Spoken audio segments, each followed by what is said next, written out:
ಆಗಿ ನಮ್ಮ ತಂದೆಯಾದ ಯೆಹೋವದೇವರಿಗೆ ಆತನ ಮಗನೂ ನಮ್ಮ ರಕ್ಷಕನೂ ಆದ ಯೇಸು ಕ್ರಿಸ್ತನ ಮುಖಾಂತರ ಸದಾ ಘನಮಾನ ಸ್ತುತಿ ಸ್ತೋತ್ರಗಳು ಉಂಟಾಗಲಿ. ಮಾತಾಡಕ್ಕೆ ಅವಕಾಶ ಕೊಟ್ಟಿರುವಂತಹ ತಂದೆಯಾದ ದೇವರಿಗೆ ನಾನು ಮೊದಲನೇದಾಗಿ ನನ್ನ ವಂದನೆಗಳನ್ನು ಸಲ್ಲಿಸುವನಾಗಿದ್ದೇನೆ. ಅದಾದ ನಂತರ ಈ ಸಭೆ ಹಿರಿಯರಿಗಾಗಿ ಕೂಡ ನನ್ನ ಕೃತಜ್ಞತೆಗಳನ್ನು ಸಲ್ಲಿಸುವನಾಗಿದ್ದೇನೆ.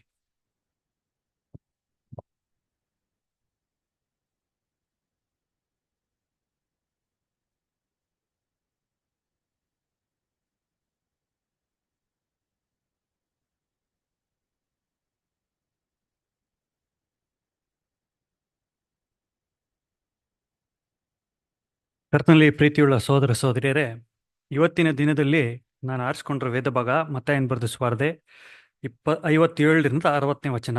ಇದರಲ್ಲಿ ಸತ್ಯವೇದದಲ್ಲಿ ಯೋಸೇಫನೆಂಬ ಒಬ್ಬ ವ್ಯಕ್ತಿ ಬಗ್ಗೆ ಒಂದು ಸ್ವಲ್ಪ ವಚನಗಳು ಬರೆದಿದೆ. ಈತನು ಅರಿಮತ್ತಾಯ ಊರಿನವನು ಅಂತ ನಾವು ಸತ್ಯವೇದದಲ್ಲಿ ನೋಡ್ತೀವಿ. ಈತನ ಬಗ್ಗೆ ಸತ್ಯವೇದದಲ್ಲಿ 4 ಸುವಾರ್ತೆಗಳಲ್ಲಿ ಈತನ ಬಗ್ಗೆ ಒಂದು ಸ್ವಲ್ಪ ವಿಷಯಗಳಿದೆ. ಒಂದು 3-4 ವಚನಗಳು ಅಷ್ಟೇ ಇರೋದು. 4 ಸುವಾರ್ತೆನಲ್ಲೂ ಈತನ ಬಗ್ಗೆ ಒಂದು ಸ್ವಲ್ಪ ವಿಷಯಗಳಿದೆ. ಮೊದಲನೇದಾಗಿ ಇದು ಯಾವ್ಯಾವ ಸ್ವಾರ್ಥೆನಲ್ಲಿ ಏನೇನು ವಿಷಯ ಬರುತ್ತೆ ಅಂತ ಓದ್ಬಿಟ್ಟು ಅದಾದ್ಮೇಲಿಂದ ಈ ವ್ಯಕ್ತಿಯ ಗುಣಲಕ್ಷಣಗಳು, ಅಂದರೆ ಸತ್ಯವೇದದಲ್ಲಿ ಇವ್ರ ಬಗ್ಗೆ ಏನು ಬರೆದಿದೆ, ಇವರಲ್ಲಿ ಏನು ಒಳ್ಳೆ ಗುಣ ಇತ್ತು, ಏನು ಕೆಟ್ಟ ಗುಣ ಇತ್ತು, ಅದರಿಂದ ನಾವೇನು ಪಾಠ ಕಲಿಬೋದು ಇವತ್ತು ಅಂತ ಒಂದು ಸ್ವಲ್ಪ ಹೊತ್ತು ಧ್ಯಾನ ಮಾಡೋಣ. ಸೊ ಮೊದಲನೇದಾಗಿ ಮಾರ್ಕನ ಬರೆದ ಸುವಾರ್ತೆ 15ನೇ ಅಧ್ಯಾಯ ವಚನ 43ರಿಂದ 46 ಓದ್ಬೇಕಂತ ಕೇಳ್ಕೊಂತೀನಿ. ಮಾರ್ಕ 15 43ರಿಂದ 46.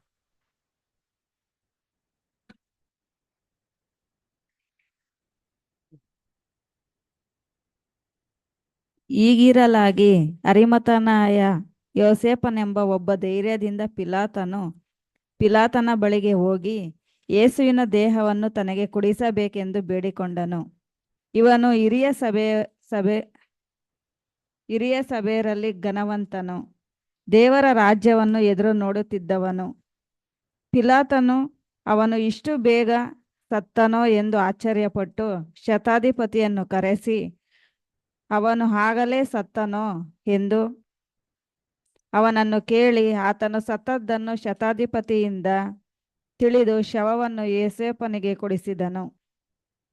ಯೋಸೇಫನು ನಾರುಮಡಿಯನ್ನು ಕೊಂಡು ತಂದು ಆತನನ್ನು ಇಳಿಸಿ ನಾರುಮಣಿಯಲ್ಲಿ ಸುತ್ತಿ ಬಂಡೆಯಲ್ಲಿ ತೋಡಿದ್ದ ಸಮಾಧಿಯಲ್ಲಿಟ್ಟು ಸಮಾಧಿಯ ಬಾಗಿಲಿಗೆ ಕಲ್ಲನ್ನು ಉರುಳಿಸಿದನು. ಲೂಕನ್ ಬರೆದ ಸುವಾರ್ತೆ 23ನೇ ಅಧ್ಯಾಯ ವಚನ 50ರಿಂದ 53. ಲೂಕ 23 ವಚನ 50ರಿಂದ 53.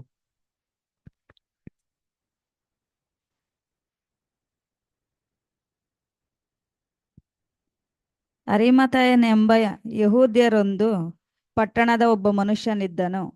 ಅವನ ಹೆಸರು ಯೋಸೇಫನು. ಅವನು ಹಿರಿಯ ಸಭೆಯವನು, ಉತ್ತಮನು, ಸತ್ಪುರುಷನು, ದೇವರ ರಾಜ್ಯವನ್ನು ಎದುರು ನೋಡುತ್ತಿದ್ದವನು. ಅವನು ಹಿರಿಯ ಸಭೆಯವರ ಆಲೋಚನೆಗೂ ಕೃತ್ಯಗಳಿಗೂ ಸಮ್ಮತಿ ಪಟ್ಟಿರಲಿಲ್ಲ. ಅವನು ಪಿಲಾತನ ಬಳಿಗೆ ಹೋಗಿ ಯೇಸುವಿನ ದೇಹವನ್ನು ತನಗೆ ಕೊಡಿಸಬೇಕೆಂದು ಬೇಡಿಕೊಂಡು ಅದನ್ನು ಇಳಿಸಿ ನಾರು ಮಡಿಯಲ್ಲಿ ಸುತ್ತಿ ಬಂಡೆಯಲ್ಲಿ ತೋಡಿದ್ದ ಸಮಾಧಿಯಲ್ಲಿ ಇಟ್ಟನು. ಯೋಹಾನನ್ ಬರೆದ ಸುವಾರ್ತೆ 19ನೇ ಅಧ್ಯಾಯ, ಯೋಹಾನ 19 ವಚನ 38ರಿಂದ 42.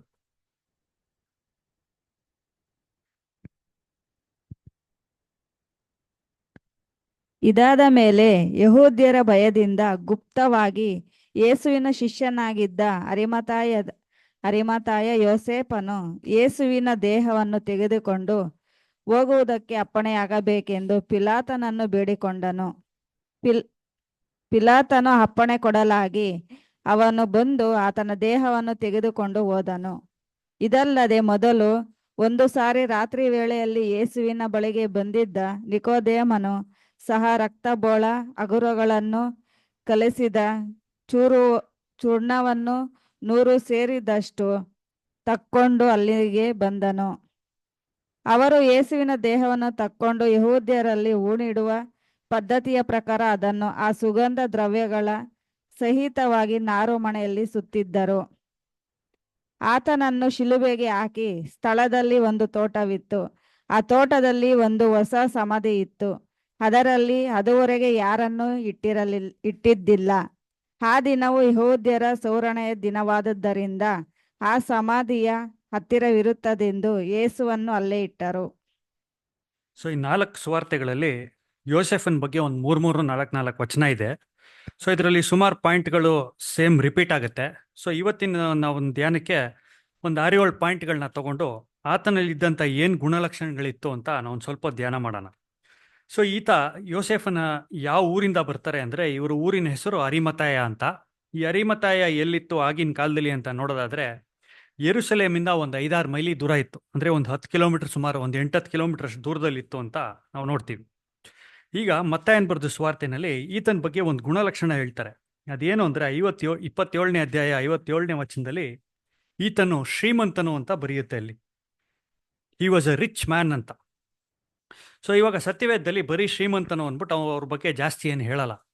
ನೀವು ಹಿಸ್ಟಾರಿಯನ್ಸು ಅಥವಾ ಈ ಬೇರೆ ಸ್ಕಾಲರ್ಸ್ ಅವರು ಇದು ಚರಿತ್ರೆಯ ಪುಸ್ತಕಗಳನ್ನ ಓದಿದಾಗ ಇವ್ರು ಏನು ಕೆಲಸ ಮಾಡ್ತಾ ಇದ್ರು ಯೋಸೆಫರ್ ಅವರು ಆ ಕಾಲದಲ್ಲಿ ಅಂದರೆ, ಒಂದು ನಾವು ಅರ್ಥ ಮಾಡ್ಕೊಬೇಕು, ಈ ಸಮಯದಲ್ಲಿ ಯೋಸೆಫರ್ ಇದ್ದ ಕಾಲದಲ್ಲಿ ಯೇಸು ಸ್ವಾಮಿ ಕೂಡ ಇದ್ರು.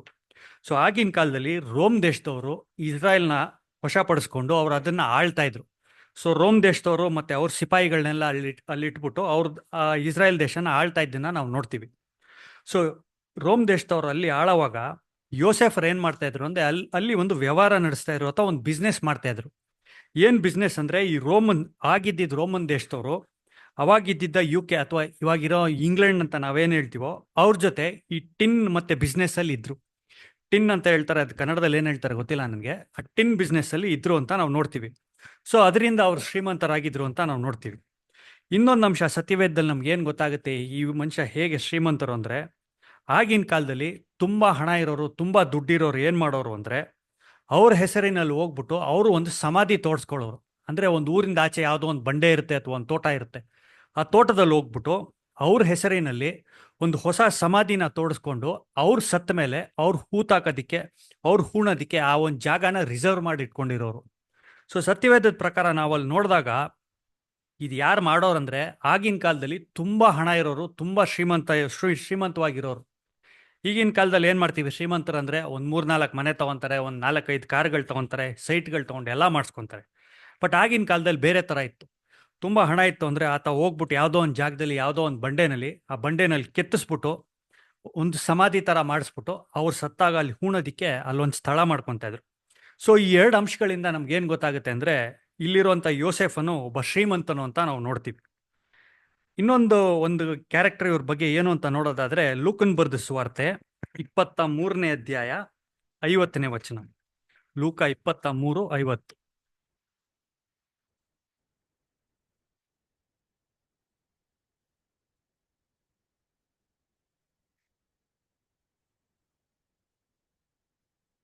ಅರಿಮಥಾಯನೆಂಬ ಯಹೂದ್ಯರೊಂದು ಪಟ್ಟಣದ ಒಬ್ಬ ಮನುಷ್ಯನಿದ್ದನು. ಅವನ ಹೆಸರು ಯೋಸೇಫನು. ಅವನು ಹಿರಿಯ ಸಭೆಯವನು, ಉತ್ತಮನು, ಸತ್ಪುರುಷನು. ಸಾಕ್ಬಿಡಿ ಸಿಸ್ಟರ್. ಉತ್ತಮನು ಮತ್ತೆ ಅವನು ಸತ್ಪುರುಷನು ಅಂತ ಹೇಳ್ತಾರೆ. ಉತ್ತಮನು ಅಂತಂದ್ರೆ ಏನು ಅಂದ್ರೆ ಒಳ್ಳೆಯವನು ಅಂತ, ಇಂಗ್ಲಿಷಲ್ಲಿ ಗುಡ್ ಅಂತಾರೆ. ಈ ಸತ್ಯವೇದದಲ್ಲಿ ನೀವು ಯಾರಾದ್ರೂ ಒಬ್ಬ ಮನುಷ್ಯನ ಉತ್ತಮನು ಅಥವಾ ಒಳ್ಳೆಯವನು ಅಥವಾ ಗುಡ್ ಅಂತಂದ್ರೆ ಏನ್ ಅರ್ಥ ಬರುತ್ತೆ ಅಂದ್ರೆ, ಹಿ ಈಸ್ ಕೈಂಡ್ ಅಂತ. ಅಂದ್ರೆ ಆತನು ದಯೆ ತೋರಿಸ್ತಾನೆ ಬೇರೆಯವ್ರನ್ನ ನೋಡಿದ್ರೆ. ಆಮೇಲೆ ಬೇರೆಯವ್ರನ್ನ ಕಂಡ್ರೆ ಕನಿಕರಿಸ್ತಾರೆ, ಯಾರಾದ್ರೂ ಒಬ್ಬ ಕಷ್ಟದಲ್ಲಿದ್ರೆ ಕನಿಕರಿಸ್ತಾರೆ, ಮತ್ತೆ ಕರುಣೆಯನ್ನು ತೋರಿಸ್ತಾರೆ. ಜೊತೆಗೆ ಸಹಾಯ ಮಾಡ್ಬೇಕನ್ನೋ ಒಂದು ಮನ್ಸಿರುತ್ತೆ. ಜೊತೆಗೆ ಯಾವಾಗ್ಲೂ ಯಾರಾದ್ರೂ ಒಬ್ರು ಕಷ್ಟದಲ್ಲಿದ್ರೆ ನಾನು ಅವ್ರಿಗೆ ಸಹಾಯ ಮಾಡಬೇಕು ಅಂತ ಆ ಒಂದು ಮನೋಭಾವ ಇರುತ್ತೆ ಅವ್ರಿಗೆ, ಮತ್ತೆ ಸಹಾಯ ಮಾಡ್ತಾರೆ. ಈತನಿಗೆ ಒಳ್ಳೆಯವನು ಅಂತ ಅಂತಾರೆ ಅಥವಾ ಗುಡ್ ಅಂತ ಅನ್ನೋದನ್ನ ನಾವು ನೋಡ್ತೀವಿ. ಸೊ ಯೋಸೆಫನ್ ಕ್ಯಾರೆಕ್ಟರ್ ಏನಾಗಿತ್ತು ಅಂದ್ರೆ, ಯಾರಾದ್ರೂ ಆತನ ಹತ್ರ ಹೋಗ್ಬಿಟ್ಟು ನನ್ನ ಹತ್ರ ಏನೋ ಕಷ್ಟ ಇದೆ, ಒಂದು ಸ್ವಲ್ಪ ಸಹಾಯ ಮಾಡು ಅಂತ ಹೇಳಿದ್ರೆ ಅವ್ರನ್ನ ಬರೀ ಕೈನಲ್ಲಿ ಕಳಿಸ್ತಾ ಇರಲಿಲ್ಲ, ಅಥವಾ ಅವ್ರು ಖಂಡಿತ ಅವ್ರ ಕೈಲಾಗಿದ್ದಷ್ಟು ಏನೋ ಒಂದು ಸಹಾಯ ಮಾಡಿ ಕಳ್ಸೋರು ಅಂತ ನಾವು ನೋಡ್ತೀವಿ. ಅದಾದ ನಂತರ ಅವ್ರಿಗೆ ಸತ್ಪುರುಷನು ಅಂತ ಬರುತ್ತೆ. ಸತ್ಪುರುಷನು ಏನು ಅಂತಂದ್ರೆ ಇಂಗ್ಲಿಷಲ್ಲಿ ಜಸ್ಟ್ ಅಂತ ಬರುತ್ತೆ. ಜಸ್ಟ್ ಅಂದ್ರೆ ನೀತಿವಂತನು ಅಂತ. ಅಂದ್ರೆ ಯಾವುದೇ ಕಾರಣಕ್ಕಾಗ್ಲಿ ಅಥವಾ ಯಾರಿಗೇ ಆಗ್ಲಿ ಅವರು ಮೋಸ ಮಾಡ್ತಾ ಇರಲಿಲ್ಲ. ನೀವು ಆಗಿನ ಕಾಲದಲ್ಲಿ ನೋಡಿದಾಗ ಸುಮಾರು ಜನ ಶ್ರೀಮಂತರು ಬಡವ್ರನ್ನ ಮೋಸ ಮಾಡೋರು. ಯೇಸು ಸ್ವಾಮಿ ಸತ್ಯವೇದದಲ್ಲಿ ಮತ್ತಾಯನ ಬರೆದ ಸುವಾರ್ತೆನಲ್ಲಿ ಅವ್ರನ್ನ ಖಂಡಿಸ್ತಾರೆ. ವಿಧವೆಯರು ಅಥವಾ ತಂದೆ ತಾಯಿ ಇಲ್ಲದೇ ಇರೋಂಥ ಮಕ್ಕಳಿಗೆ ಆಗಿನ ಕಾಲದಲ್ಲಿ ಸಾಹುಕಾರರು ಅವ್ರನ್ನೆಲ್ಲ ಹೋಗಿ ದುರುಪಯೋಗ ಮಾಡಿಕೊಂಡು ಅವ್ರ ಹತ್ರ ಇರೋ ಆಸ್ತಿನೆಲ್ಲ ಲಪಟಾಯಿಸ್ಕೊಂಡ್ಬಿಡೋರು. ಸೊ ಅದನ್ನ ಖಂಡಿಸುವಾಗ ಯೇಸು ಸ್ವಾಮಿ ಆ ಸಮಯದಲ್ಲಿ ಇದ್ದಂಥ ಯೋಸೆಫ ಏನು ಮಾಡೋರು ಅಂದರೆ ಈತನು ಒಬ್ಬ ನೀತಿವಂತನು ಅಂತ ನಾವು ನೋಡ್ತೀವಿ. ಅಂದರೆ ಹಿ was a righteous man and he was fair ಅಂತ. ಇದ್ರ ಜೊತೆಗೆ ಅವ್ರು ಏನು ಮಾಡೋರು ಅಂದರೆ ತಂದೆಯಾದ ದೇವರು ವಾಕ್ಯಗಳನ್ನ ಕೈಕೊಂಡು ನಡೆಯೋರು. ನೀವು ಸತ್ಯವೇದದಲ್ಲಿ ನೋಡಿದಾಗ ಹಳೆ ಒಡಂಬಡಿಕೆನಲ್ಲಾಗಲಿ ಹೊಸ ಒಡಂಬಡಿಕೆನಲ್ಲಾಗಲಿ ತಂದೆಯಾದ ದೇವ್ರು ಏನು ಹೇಳ್ತಾರೆ ಎಲ್ಲರಿಗೂ, ನೀವು ಕರುಣೆ ತೋರಿಸ್ರಿ, ದಯೆ ತೋರಿಸ್ರಿ, ಕಷ್ಟ ಸಂಕಟದಲ್ಲಿ ಇರೋರಿಗೆ ಸಹಾಯ ಮಾಡಿ ಅಂತ. ಆ ಒಂದು ಗುಣಲಕ್ಷಣಗಳನ್ನೇ ಇಲ್ಲಿ ಅರಿಮತಾಯನ ಯೋಸೇಫನು ಇದನ್ನೇ ತೋರಿಸ್ತಾ ಇದ್ರು ಅಂತ ನಾವು ನೋಡ್ತೀವಿ. ಈತನಿಗೆ ಇದ್ರ ಜೊತೆಗೆ ಏನಿತ್ತು ಅಂದರೆ ಒಂದು ಒಳ್ಳೆ ಮಾರಲ್ ಕ್ಯಾರೆಕ್ಟರ್ ಇತ್ತು ಅಂತ ನೋಡ್ತೀವಿ.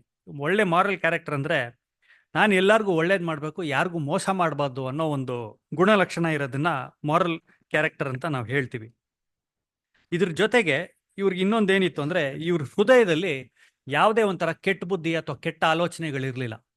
ಇವಾಗ ನಮ್ಮ ಎದುರುಗಡೆ ನಿಂತ್ಕೊಂಡು ಮಾತಾಡ್ತಾರೆ ಅಥವಾ ಇನ್ನೊಬ್ಬರ ಮುಂದೆ ನಿಂತ್ಕೊಂಡು ಮಾತಾಡಿದಾಗ ಕೆಲವ್ರು ಏನು ಮಾಡ್ತಾರೆ, ಮನ್ಸಲ್ಲಿ ಒಂದಿರುತ್ತೆ, ಬಾಯಿನಲ್ಲಿ ಒಂದಿರುತ್ತೆ. ಬಾಯಿನಲ್ಲಿ ನಿಮಗೆ ಮುಂದೆ ಹೊಗಳ್ತಾರೆ, ಬಟ್ ಮನ್ಸಲ್ಲಿ ಬೈಕೊಂತಾರೆ. ಆ ಥರ ಯಾವುದೇ ಥರ ಗುಣಲಕ್ಷಣ ಯೋಸೆಫನಲ್ಲಿ ಇರಲಿಲ್ಲ.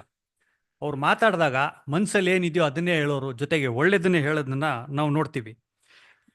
ಇದ್ರ ಜೊತೆಗೆ ನಾವೇನು ನೋಡ್ತೀವಿ ಅಂದರೆ ಈತನಲ್ಲಿ ಯಾವುದೇ ಒಂಥರ ಕಪಟ ಇರಲಿಲ್ಲ. ಸತ್ಯವೇದದಲ್ಲಿ ಯೋಬನ ಬಗ್ಗೆ ಕೂಡ ಒಂದು ಉದಾಹರಣೆ ಕೊಟ್ಬಿಟ್ಟು ತಂದೆಯಾದ ದೇವ್ರು ಹೇಳ್ತಾರೆ, ಆತನಲ್ಲಿ ಯಾವುದೇ ಒಂಥರ ಕೆಟ್ಟ ಬುದ್ಧಿ ಇಲ್ಲ ಅಂತ.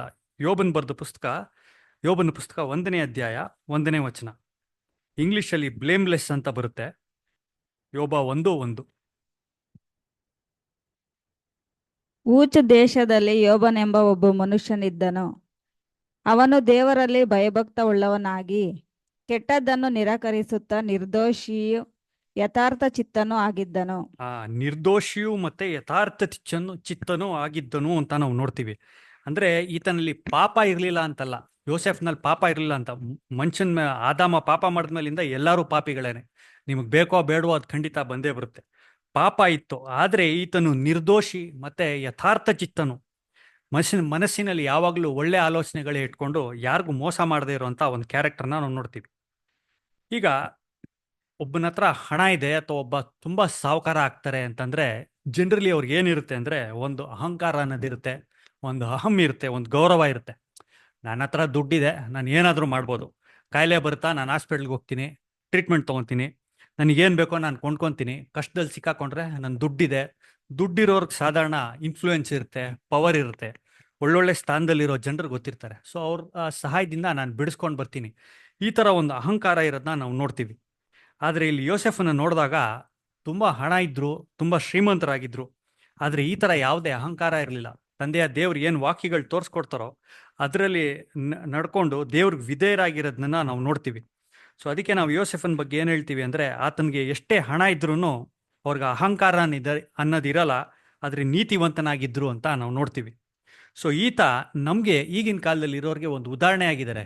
ಏನು ಅಂದರೆ ನಮ್ಮ ಹತ್ರ ಏನಾದರೂ ಹಣ ಇದೆ ಅಥವಾ ಆಸ್ತಿ ಇದೆ ಅಥವಾ ಐಶ್ವರ್ಯ ಇದೆ ಅಂತ ಏನಾದರೂ ಇದ್ದರೆ ನಾವು ಜಾಸ್ತಿ ಅಹಂಕಾರ ಗರ್ವ ಪಡಬಾರ್ದು, ಆದರೆ ವಿನಯದಿಂದ ನೀತಿವಂತರಾಗಿ ನಾವು ಇರಬೇಕು ಅಂತ ನಾವು ನೋಡ್ತೀವಿ. ಮಾರ್ಕನ ಬರೆದ ಸುವಾರ್ತೆ 15ನೇ ಅಧ್ಯಾಯ ವಚನ 43. ಮಾರ್ಕ 15:43.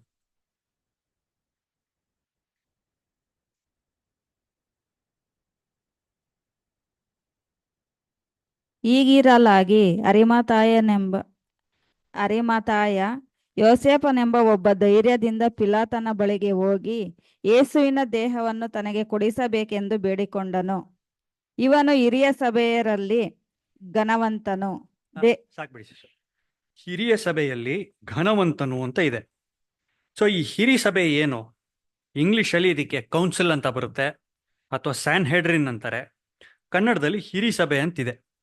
ಈಗ ಯೋಸೆಫನು ಆ ಹಿರಿಯ ಸಭೆಯಲ್ಲಿ he was a member of the council ಅಂತ ಬರುತ್ತೆ.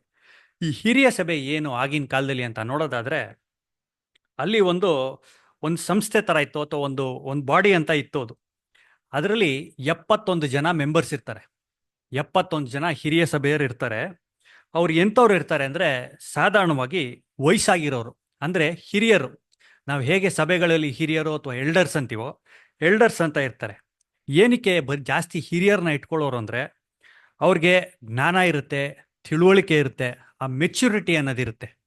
ನೀವು ಯವನಸ್ಥರನ್ನ ಎಲ್ಲಾದರೂ ಹೋಗ್ಬಿಟ್ಟು ಯಾವುದೋ ಒಂದು ಸಭೆಯಲ್ಲಿ ಅಥವಾ ಎಲ್ಲಾದರೂ ಒಂದು ಮೆಂಬರ್ ಆಗಿ ಮಾಡಿಬಿಟ್ಟು ಡಿಸಿಷನ್ ತಗೊಳ್ಳೋ ಒಂದು ಸ್ಥಾನದಲ್ಲಿ ನಿಲ್ಸಿದ್ರೆ ಅವ್ರಿಗೆ ಅಷ್ಟು ಮೆಚ್ಯೂರಿಟಿ ಬಂದಿರಲ್ಲ, ಅಷ್ಟು ಅನುಭವ ಬಂದಿರಲ್ಲ. ಹಿರಿಯರಿಗಾದ್ರೆ ಮೆಚ್ಯೂರಿಟಿ ಇರುತ್ತೆ, ಅವ್ರಿಗೆ ಸಂಸಾರ ಮಾಡಿರ್ತಾರೆ, ಜನರ ಜೊತೆ ಮಿಂಗಲ್ ಆಗಿರ್ತಾರೆ, ಸೊ ಅವ್ರಿಗೆ ಎಕ್ಸ್ಪೀರಿಯನ್ಸ್ ಇರುತ್ತೆ. ಸೊ ಈ ಹಿರಿಯ ಸಭೆಯಲ್ಲಿ 71 ಜನದಲ್ಲಿ ಎಲ್ಲರೂ ಹಿರಿಯರಾಗಿರ್ತಾರೆ ಅಂತ ನೋಡ್ತೀವ್ರಿ. ಜೊತೆಗೆ ಇವ್ರಿಗೆ ಅನುಭವ ಇರುತ್ತೆ. ಜೀವನದ ಒಂದೇ ಅನುಭವ ಅಂತಲ್ಲ, ಇವಾಗ ಕೆಲಸ ಕಾರ್ಯಗಳಲ್ಲಿ ಅವ್ರು ಯಾವುದೇ ಒಂದು ಉದ್ಯೋಗ ಮಾಡ್ಬೋದು. ಆ ಉದ್ಯೋಗದಲ್ಲಿ ಅವ್ರಿಗೆ ಅನುಭವ ಇರುತ್ತೆ. ಜೊತೆಗೆ ಜನರ ಜೊತೆ ನಡ್ಕೊಂಡಿರ್ತಾರೆ. ಸೊ ಅವ್ರಿಗೆ ಹೇಗೆ ಡೀಲ್ ಮಾಡಬೇಕು ಜನರ ಜೊತೆ ಅಂತ ಗೊತ್ತಿರ್ತಾರೆ. ಆಮೇಲೆ ಈ ಹಿರಿಯ ಸಭೆಯಲ್ಲಿ ಯಾವ ಥರ ಜನರಿರ್ತಾರೆ ಅಂದರೆ, ಸತ್ಯವೇದದಲ್ಲಿ ನಾವು ಹೊಸ ಒಡಂಬಡಿಕೆನಲ್ಲಿ ನೋಡಿದಾಗ ಪರಿಸಾಯರಿರ್ತಾರೆ, ಸದ್ದುಕಾಯರಿರ್ತಾರೆ, ಶಾಸ್ತ್ರಿಗಳಿರ್ತಾರೆ, ಮತ್ತು ಆಗಿನ ಕಾಲದಲ್ಲಿ ಲಾಯರ್ಸ್ ಅಂತ ಇರ್ತಾರೆ. ಅಂದರೆ ಇವ್ರು ಯಾರು ಅಂದರೆ ಧರ್ಮಶಾಸ್ತ್ರನ ಚೆನ್ನಾಗಿ ಓದಿ ತಿಳ್ಕೊಂಡು ಅರ್ಥ ಮಾಡ್ಕೊಂಡಿರ್ತಾರೆ. ಸೊ ಈ ಥರ ಜನರು ಅಲ್ಲಿರ್ತಾರೆ. ಇದ್ರ ಜೊತೆಗೆ ಆಗಿನ ಕಾಲದಲ್ಲಿ ಇದ್ದಂಥ ಯಹೂದ್ಯ ಭಾಷೆ ಅಂದರೆ ಜೂಯಿಷ್ ಲ್ಯಾಂಗ್ವೇಜ್, ಹೀಬ್ರೂ ಲ್ಯಾಂಗ್ವೇಜ್, ಇದೆಲ್ಲ ಗೊತ್ತಿರೋರು ಅಲ್ಲಿ ಇರ್ತಾರೆ ಅಂತ ನಾವು ನೋಡ್ತೀವಿ.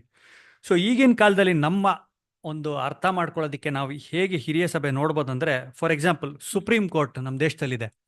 ಸುಪ್ರೀಂ ಕೋರ್ಟಲ್ಲಿ ಒಂದಷ್ಟು ಜನ ಜಡ್ಜಸ್ ಇರ್ತಾರೆ. ಅವ್ರನ್ನೆಲ್ಲ ನೀವು ಎಲ್ಲರೂ ನೋಡಿದ್ರೆ ಹೋಗ್ಬಿಟ್ಟು ಅವ್ರಿಗೆ ನ್ಯಾಯ ಕೇಳ್ತೀವಿ. ಇವಾಗ ಸಪೋಸ್ ಚಿಕ್ಕ ಈ ಒಂದು ಕೋರ್ಟ್ಗಳಲ್ಲಿ ನ್ಯಾಯ ಸಿಕ್ಕಿಲ್ಲ ನಮಗೆ, ಅಥವಾ ನಮಗೇನಾದರೂ ಮೋಸ ಆಯಿತು, ಡಿಸ್ಟ್ರಿಕ್ಟ್ ಕೋರ್ಟು, ಹೈಕೋರ್ಟ್, ಅಲ್ಲಿ ಇಲ್ಲಿ ಅಂತಾದರೆ ನಾವು ಅಲ್ಟಿಮೇಟ್ ಆಗಿ ಎಲ್ಲಿ ಹೋಗ್ತೀವಿ? ಸುಪ್ರೀಂ ಕೋರ್ಟ್ಗೆ ಹೋಗ್ತೀವಿ. ಇಲ್ಲ ಬಿಡಪ್ಪ, ಅಲ್ಲಿ ಹೋಗೋಣ, ಅಲ್ಲಿ ನ್ಯಾಯ ಸಿಗುತ್ತೆ ನಮಗೆ, ಅಲ್ಲಿರೋರು ಒಂದು ಸ್ವಲ್ಪ ತಲೆ ಇರೋರು, ಸರಿಗೆ ನೋಡ್ತಾರೆ, ಕಾನೂನು ಗೊತ್ತಿರೋರು ಅಂತ ನಾವು ನೋಡ್ತೀವಿ. ಅದೇ ರೀತಿಯಲ್ಲಿ ಆಗಿನ ಕಾಲದಲ್ಲಿ ಹಿರಿಯ ಸಭೆ ಅಂತಿತ್ತು ಅಂತ ನಾವು ನೋಡ್ತೀವಿ. ಈ ಹಿರಿಯ ಸಭೆಗೆ ಇವ್ರಿಗೆ ಏನೋ ಒಂದು ಕೆಲಸ ಆಗಿತ್ತು, ಅಥವಾ ಇವ್ರು ಏನೇನು ಮಾಡ್ಬೋದಾಗಿತ್ತು, ಇವ್ರು ಯಾವ್ಯಾವ ವಿಷಯಗಳಲ್ಲಿ ಇವ್ರಿಗೆ ಅಧಿಕಾರ ಇತ್ತು ಅಂತ ನಾವು ನೋಡಿದಾಗ, ಧಾರ್ಮಿಕವಾದ ವಿಷಯಗಳು ಅಂದರೆ ರಿಲಿಜಿಯಸ್ ಇಶ್ಯೂಸ್. ಆಗಿನ ಕಾಲದಲ್ಲಿ ಯಾವ ಹಬ್ಬ ನೀವು ಮಾಡಬೇಕು, ಯಾವಾಗ ಮಾಡಬೇಕು, ಯಾವ ದಿನ ಮಾಡಬೇಕು. ಫಾರ್ ಎಕ್ಸಾಂಪಲ್ ನೀವು ನೋಡೋದಾದರೆ, ಈಗ ಮುಸ್ಲಿಮ್ಸ್ ಕೆಲವು ಹಬ್ಬಗಳು ಮಾಡಿದಾಗ ಅವ್ರು ಚಂದ್ರನ ನೋಡ್ಕೊಂಡು ಹಬ್ಬ ಯಾವತ್ತು ಅಂತ ಡಿಸೈಡ್ ಮಾಡ್ತಾರೆ. ನಿಮಗೆ ಹಬ್ಬ ಹಿಂದಿನ ದಿವಸನೇ ಗೊತ್ತಾಗೋದು ಯಾವತ್ತಿನ ದಿವಸ ಹಬ್ಬ ಮಾಡಬೇಕು ಅಂತ. ಸೊ ಆ ಡಿಸಿಷನ್ಸ್ ತೊಗೊಳೋದು ಯಾರು ಆ ಮುಸ್ಲಿಮ್ಸಲ್ಲಿ? ಅದು ಯಾರೋ ಮುಲ್ಲಾ ಅಂತ ಒಬ್ರು ಇರ್ತಾರೆ, ತುಂಬ ಓದಿರ್ತಾರೆ ಅವ್ರಿಗೆಲ್ಲ. ಅದೇ ಥರ ಹಿರಿಯ ಸಭೆಯಲ್ಲಿ ಸುಮಾರು ಜನ ಇದ್ದರು. ಅವ್ರೇನು ಮಾಡೋರು ಅಂದರೆ, ಈ ಧಾರ್ಮಿಕ ವಿಷಯಗಳಲ್ಲಿ ಈ ಒಂದು ಡಿಸಿಷನ್ಗಳು ತಗೊಳ್ಳೋರು, ಮತ್ತು ಜನರಿಗೆ ಹೊಸ ವಿಷಯಗಳನ್ನ ತಿಳಿಸೋರು. ಅದಾದಮೇಲೆ ಲೀಗಲ್ ಇಶ್ಯೂಸ್ ಅಂತ ನಾವು ನೋಡ್ತೀವಿ. ಅಂದರೆ ಇವಾಗ ಒಂದಿಬ್ಬರು ಪಾರ್ಟಿಗಳಿಗೇನೋ ಜಗಳ ಆಗುತ್ತೆ, ಅವರಿಬ್ಬರು ನ್ಯಾಯ ಕೇಳ್ಕೊಂಡು ಬರ್ತಾರೆ ಹಿರಿಯ ಸಭೆಗೆ. ಸೊ ಅಲ್ಲಿಗೆ ಬಂದಾಗ ಅಲ್ಲಿ ನ್ಯಾಯವನ್ನು ದೊರಕಿಸ್ಕೊಡೋ ಒಂದು ಅಧಿಕಾರ ಇವ್ರಿಗಿತ್ತು ಅಂತ ನಾವು ನೋಡ್ತೀವಿ. ಇದ್ರ ಜೊತೆಗೆ ರಾಜಕೀಯದ ಒಂದು ಅಧಿಕಾರ, ಪೊಲಿಟಿಕಲ್ ಅಥಾರಿಟಿ. ಅಲ್ಲಿ ಯಾರಾದರೂ ಯಾಜಕ ಯಾರಾಗಬೇಕು, ಹೈ ಪ್ರೀಸ್ಟ್ ಯಾರಾಗಬೇಕು, ಅಥವಾ ರಾಜ ಯಾರಾಗಬೇಕು, ಇಲ್ಲೊಂದು ಜಿಲ್ಲೆ ಇದೆ, ಅಲ್ಲಿ ಯಾರು ಗವರ್ನರ್ ಆಗಬೇಕು. ಸೊ ಈ ವಿಷಯಗಳನ್ನೆಲ್ಲ ನೋಡ್ಕೊತಾ ಇದ್ದಿದ್ದು ಹಿರಿಯ ಸಭೆಯಲ್ಲಿರೋರು ಅಂತ ನಾವು ನೋಡ್ತೀವಿ. ಇದ್ರ ಜೊತೆಗೆ ಇವ್ರಿಗೇನು ಎಕ್ಸ್ಟ್ರಾ ರೆಸ್ಪಾನ್ಸಿಬಿಲಿಟಿ ಇತ್ತು ಅಂದರೆ, ಆಗಿನ ಕಾಲದಲ್ಲಿ ಮೋಶೆಯ ಧರ್ಮಶಾಸ್ತ್ರ, ದೇವ್ರು ಕೊಟ್ಟಿದ್ದಂಥ ಆಜ್ಞೆಗಳು, ಧರ್ಮಶಾಸ್ತ್ರಗಳು, ಇದನ್ನೆಲ್ಲ ಅವರು ಓದಿ ಇವ್ರು ಅರ್ಥ ಮಾಡಿಕೊಂಡು ಅಲ್ಲಿದ್ದಂಥ ಸಾಮಾನ್ಯ ಜನರಿಗೆ, ಅಂದರೆ ನಾಗರಿಕರಿಗೆ ಹೋಗ್ಬಿಟ್ಟು ಅವ್ರಿಗೆ ಅದನ್ನು ತಿಳಿಸ್ಬೇಕಾಗಿತ್ತು. ಅಂದರೆ ಅವ್ರಿಗೆ ಅರ್ಥ ಆಗೋವಂಥ ಭಾಷೆನಲ್ಲಿ, ಸುಲಭವಾದ ಭಾಷೆನಲ್ಲಿ ಅಲ್ಲಿ ಹೋಗ್ಬಿಟ್ಟು ಅವ್ರಿಗೆ ಈ ವಿಷಯಗಳನ್ನ ತಿಳಿಸ್ಬೇಕಾಗಿತ್ತು ಅಂತ ನಾವು ನೋಡ್ತೀವಿ. ಅದಾದ ನಂತರ ಸಪೋಸ್ ಈಗ ಆಗಿನ ಕಾಲದಲ್ಲಿ ಏನೋ ದೇವ್ರ ದೂಷಣೆ ಆಗುತ್ತೆ, ತಂದೆಯಾದ ದೇವ್ರ ಮೇಲೆ ಯಾರೋ ಒಂದು ಕೆಟ್ಟ ವಿಷಯಗಳು ಹೇಳ್ತಾರೆ, ಅಥವಾ ಸುಳ್ಳು ಪ್ರವಾದಿಗಳು ಬರ್ತಾರೆ.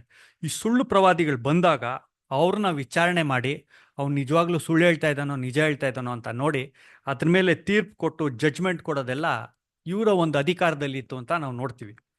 ಆದರೆ ಒಂದು ರೂಲ್ ಅಥವಾ ಒಂದು ಪವರ್ ಮಾತ್ರ ಅವ್ರಿಗೆ ಕೊಟ್ಟಿರಲಿಲ್ಲ.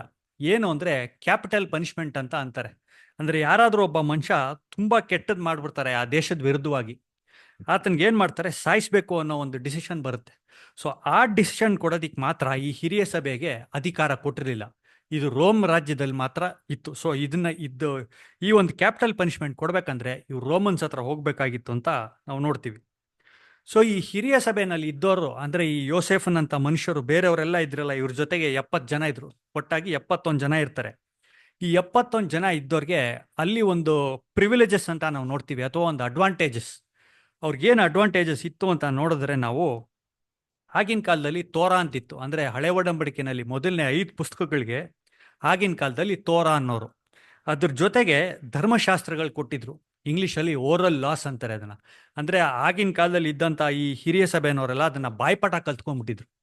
ಸೊ ಇದನ್ನೆಲ್ಲ ಅವ್ರಿಗೆ ಚೆನ್ನಾಗಿಟ್ಕೊಂಡು ಇದನ್ನು ಹೇಗೆ ಬೇಕೋ ಅವ್ರಿಗೆ ಆ ಇಂಟರ್ಪ್ರಿಟೇಷನ್ ಕೊಡ್ಬೋದಾಗಿತ್ತು. ತಂದೆಯ ದೇವರು ಅವ್ರು ಕೊಟ್ಟಿರೋ ಜ್ಞಾನದಲ್ಲಿ ಅದನ್ನು ಇಂಟರ್ಪ್ರಿಟ್ ಮಾಡಿಕೊಂಡು ಇವಾಗ ಹೊಸ ಸನ್ನಿವೇಶಗಳು ಅಥವಾ ಹೊಸ ಹಬ್ಗಳು ಬಂದಾಗ ಅದನ್ನು ಇಂಟರ್ಪ್ರಿಟ್ ಮಾಡಿ ಆ ಜನರಿಗೆ ಹೇಳೋ ಒಂದು ಅಧಿಕಾರ ಅವ್ರಿಗಿತ್ತು ಅಂತ ನಾವು ನೋಡ್ತೀವಿ.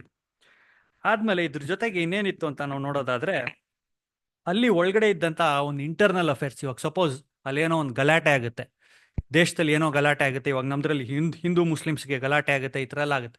ಸೊ ಅಲ್ಲಿ ಆ ಥರ ಏನಾದರೂ ಗಲಾಟೆಗಳಾದಾಗ ಆ ಸಮಯದಲ್ಲಿ ಇವರು ಪೊಲೀಸ್ಗಳನ್ನ ಇನ್ವಾಲ್ವ್ ಮಾಡಿ, ಅಲ್ಲಿರೋಂಥ ಸಿಪಾಯಿಗಳು ಅಥವಾ ಸೋಲ್ಜರ್ಸ್ನ ಇನ್ವಾಲ್ವ್ ಮಾಡಿ ಅಲ್ಲಿ ನ್ಯಾಯ ದೊರಕಿಸ್ಕೊಡೋದನ್ನ ನಾವು ನೋಡ್ತೀವಿ. ಈಗ ಈ ಹಿರಿಯ ಸಭೆ ಅಲ್ಲಿ ಇದ್ದಂಥ ಜನರನ್ನ ಹೇಗೆ ಆರಿಸ್ಕೊತಾ ಇದ್ರು, ಇವ್ರಿಗೆ ಏನು ಕ್ವಾಲಿಫಿಕೇಶನ್ ಇರಬೇಕಾಗಿತ್ತು ಅಂತ ನಾವು ನೋಡೋದಾದ್ರೆ, ಮೊದಲನೇದಾಗಿ ಇವರು ಒಂದು ಉತ್ತಮ ಕುಟುಂಬದವರಾಗಿರ್ಬೇಕು. ದೇ ಶುಡ್ ಬಿ ಇಲೈಟ್ ಅಂತ ನಾವು ನೋಡ್ತೀವಿ. ಸಾಧಾರಣವಾಗಿರೋ ಜನರು ಯಾರಾದರೂ ಹೋಗ್ಬಿಟ್ಟು ಅಲ್ಲಿ ಹಿರಿಯ ಸಭೆನಲ್ಲಿ ನಾನು ಸೇರ್ಕೊಂಡು ಅಲ್ಲಿ ನಾನು ಕೆಲಸ ಮಾಡ್ತೀನಿ ಅಂದರೆ ಆಗ್ತಾ ಇರಲಿಲ್ಲ. ಫಾರ್ ಎಕ್ಸಾಂಪಲ್, ಇವಾಗ ಮೈಸೂರಲ್ಲಿ ಅರಮನೆಯಲ್ಲಿ ರಾಜ ಇದ್ದಾರೆ, ಅವ್ರ ಕುಟುಂಬ ಇದ್ದಾರೆ. ಸೊ ಆ ಥರ ಒಂದು ಉನ್ನತವಾದ ಪದವಿನಲ್ಲಿ ಇದ್ದಂಥ ಕುಟುಂಬದವರು ಅಂಥವ್ರಲ್ಲಿ ಹೋಗಿ ಆ ಹಿರಿ ಸಭೆಯಲ್ಲಿ ಸೇರ್ಕೊಬೋದಾಗಿತ್ತು ಅಂತ ನಾವು ನೋಡ್ತೀವಿ. ಎರಡನೇ ಅಂಶ ಏನು ನೋಡ್ತೀವಿ, ಯಾರು ಸೇರ್ಕೊಬೋದಾಗಿತ್ತು ಅಂದರೆ, ಅಲ್ಲಿ ಸಾಕಷ್ಟು ಹಣ ಇರಬೇಕಂದ್ರೆ ಶ್ರೀಮಂತರಾಗಿರ್ಬೇಕು, ಧನವಂತರಾಗಿರ್ಬೇಕು, ಜಾಸ್ತಿ ಆಸ್ತಿ ಅದು ಇಂಥವ್ರಿರೋನ್ನ ಸೇರಿಸ್ಕೊಳ್ಳೋರು. ಆಮೇಲೆ ನಿಮ್ಮ ಕುಟುಂಬಗಳು ಹೇಗಿರಬೇಕಾಗಿತ್ತು ಅಂದರೆ, ಯಾರಿಗೂ ಒಂದು ಕೆಟ್ಟ ಹೆಸರು ಇರಬಾರ್ದು. ಇಂಗ್ಲೀಷಲ್ಲಿ ನೋಬಲ್ ಫ್ಯಾಮಿಲೀಸ್ ಅಂತಾರೆ. ನೋಬಲ್ ಫ್ಯಾಮಿಲೀಸ್ ಅಂದರೆ ಒಂದು ಕೆಟ್ಟದಿರಬಾರ್ದು, ಜೊತೆಗೆ ಒಂದು ಒಳ್ಳೆ ಹೆಸರು ಪಡೆದಿರಬೇಕು. ಆ ಒಂದು ಯಾವ ದೇಶದಲ್ಲಿ ನೀವು ಇರ್ತಿರೋ ಅಥವಾ ಯಾವ ಊರಲ್ಲಿ ಇರ್ತಿರೋ ಆ ಜಿಲ್ಲೆನಲ್ಲಿ ಅಥವಾ ಹಳ್ಳಿನಲ್ಲಿ ಒಂದು ಒಳ್ಳೆ ಹೆಸರು ಇರಬೇಕು. ಇದ್ರ ಜೊತೆಗೆ ಇವಾಗ ನಾನು ಹೋಗಿ ಹಿರಿಯ ಸಭೆ ಮೆಂಬರ್ ಆಗ್ತೀನಿ ಅಂದರೆ, ನಮ್ಮ ಅಪ್ಪ, ನಮ್ಮ ತಾತ, ನಮ್ಮ ಮುತ್ತಾತ ಇವ್ರು ಯಾರಿಗೂ ಒಂದು ಕೆಟ್ಟ ಹೆಸರು ಇರಬಾರ್ದು. ಸಪೋಸ್ ಇವಾಗ ನಮ್ಮ ತಾತಂದು ಯಾವುದೋ ಒಂದು ವರ್ಷದಲ್ಲಿ 1925ರಲ್ಲಿ ಇವ್ರು ಯಾವುದೋ ಒಂದು ಗಲಾಟೆನಲ್ಲಿ ಇನ್ವಾಲ್ವ್ ಆಗಿದ್ರು, ಇವರಿಂದ ಗಲಾಟೆ ಆಗಿತ್ತು ಅಂದರೆ ಅವ್ರನ್ನ ಅದನ್ನು ಕನ್ಸಿಡರ್ ಮಾಡಲ್ಲ, ಅವಾಗ ನನ್ನನ್ನು ತಗೊಳ್ಳಲ್ಲ ಹಿರಿ ಸಭೆಯಲ್ಲಿ. ಸೊ ಹಿರಿ ಸಭೆಯಲ್ಲಿ ತಗೊಬೇಕಂದ್ರೆ ನಾನು ಒಬ್ಬನೇ ಅಲ್ಲ, ನಮ್ಮ ತಂದೆ, ಅವ್ರ ತಂದೆ ಇವರೆಲ್ಲರಿಗೂ ಯಾವುದೇ ಒಂದು ಕೆಟ್ಟ ಹೆಸರು ಇರಬಾರ್ದು. ಅದಕ್ಕೆ ಇಂಗ್ಲೀಷಲ್ಲಿ ವಿತ್ ಅನ್ಬ್ಲೆಮಿಶ್ಡ್ ಲೀನಿಯೇಜ್ ಅಂತಾರೆ. ಅಂದರೆ ನಮ್ಮ ಹಿಂದೆ ಇರೋರು ಯಾರೇ ಆಗಿದ್ರು ಅವ್ರಿಗೆ ಒಳ್ಳೆ ಹೆಸರು ಇರಬೇಕು. ನಮ್ಮ ತಾಯಿ, ನಮ್ಮ ಅಜ್ಜಿ, ಅವ್ರಿಗೆಲ್ಲರಿಗೂ ಒಳ್ಳೆ ಹೆಸರು ಇರಬೇಕು ಅಂತ ನೋಡ್ತೀವಿ. ಈ ಥರ ಇರೋರನ್ನ ಮಾತ್ರ ಆ ಹಿರಿ ಸಭೆಯಲ್ಲಿ ತಗೊಳ್ಳೋರು.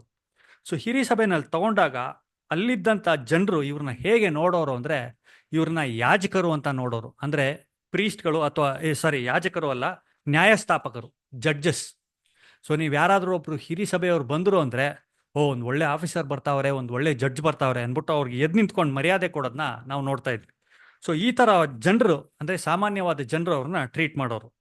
ಜೊತೆಗೆ ನೀವು ಹಿರಿಯ ಸಭೆಗೆ ಯಾವುದಾದ್ರೂ ಮೆಂಬರ್ ಆದರೆ ಆ ಮೆಂಬರ್ಶಿಪ್ ನೀವು ಸಾಯೋವರೆಗೂ ಇರುತ್ತೆ.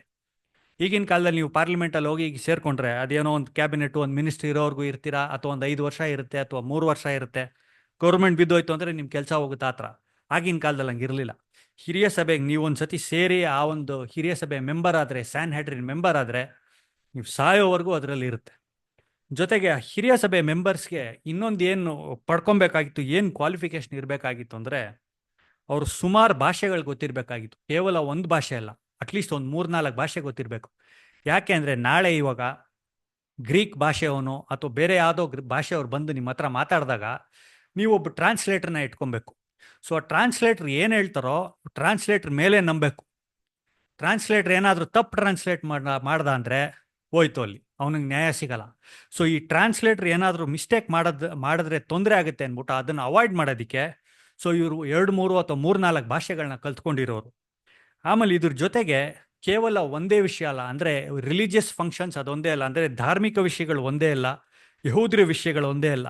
ಫಾರ್ ಎಕ್ಸಾಂಪಲ್, ಆಗಿನ ಕಾಲದಲ್ಲಿ ನೋಡಿದಾಗ ಮ್ಯಾಥಮೆಟಿಕ್ಸ್ ಅಂತ ಒಂದು ಸ್ಪೆಷಲ್ ಆಗಿ ಕಲ್ತ್ಕೊಳ್ಳೋರು, ಮತ್ತು ಆಸ್ಟ್ರಾನಮಿ, ಈ ನಕ್ಷತ್ರಗಳನ್ನ ನೋಡೋದು, ಚಂದ್ರ ನೋಡೋದು, ಇದನ್ನ ನೋಡಿ ಅದನ್ನ ಕಲ್ತ್ಕೊಳ್ಳೋರು. ಆಮೇಲೆ ಮೆಡಿಸನ್ನಲ್ಲಿ ಅದ್ರೂ ಕೂಡ ಕಲ್ತ್ಕೊಂಡು ಈ ವಿಷಯಗಳಲ್ಲಿ ಕೂಡ ಅವ್ರಿಗೆ ಜ್ಞಾನ ಇತ್ತು ಅಂತ ನಾವು ನೋಡ್ತೀವಿ. ಆಮೇಲೆ ಇವ್ರಿಗೆ ತುಂಬ ಪವರ್ಸ್ ಕೊಟ್ಟಿದ್ರಿಂದ ಆಗಿನ ಕಾಲದಲ್ಲಿ ಇಸ್ರೇಲ್ ದೇಶದಲ್ಲಿ ಕೆಲವು ಕುಲಗಳಿತ್ತಲ್ಲ, 12 ಕುಲ ಗೋತ್ರಗಳಿತ್ತು. ಈ ಪೂರ್ತಿ ಕುಲಾನವರೇ ಏನಾದರೂ ಒಂದು ತಪ್ಪು ಮಾಡಿದ್ರೆ ಅವ್ರು ಎಲ್ಲರಿಗೂ ಒಂದು ಟ್ರಯಲ್ ಮಾಡಿ ಒಂದು ಪನಿಷ್ಮೆಂಟ್ ಕೊಡೋ ಅಧಿಕಾರ ಕೊಟ್ಟಿದ್ದವರು ಅಂತ ನಾವು ನೋಡ್ತೀವಿ. ಸಿಸ್ಟರ್, ಆ ವಚನ ಇನ್ನೊಂದ್ಸತಿ ಓದ್ಬೇಕಂತ ಕೇಳ್ಕೊತೀನಿ, 23:51. ಸೊ ಈ ಥರ ಒಂದು ಹಿರಿ ಸಭೆಯಲ್ಲಿ ಇವರು ಮೆಂಬರ್ ಆಗಿದ್ರು. ಆ ಒಂದು ಹಿರಿ ಸಭೆಯಲ್ಲಿ ಇವ್ರಿಗೆ ಯಾವ ಸ್ಥಾನ ಇತ್ತು ಅಂತ ನೋಡೋಣ. 23:51 ಲೂಕ.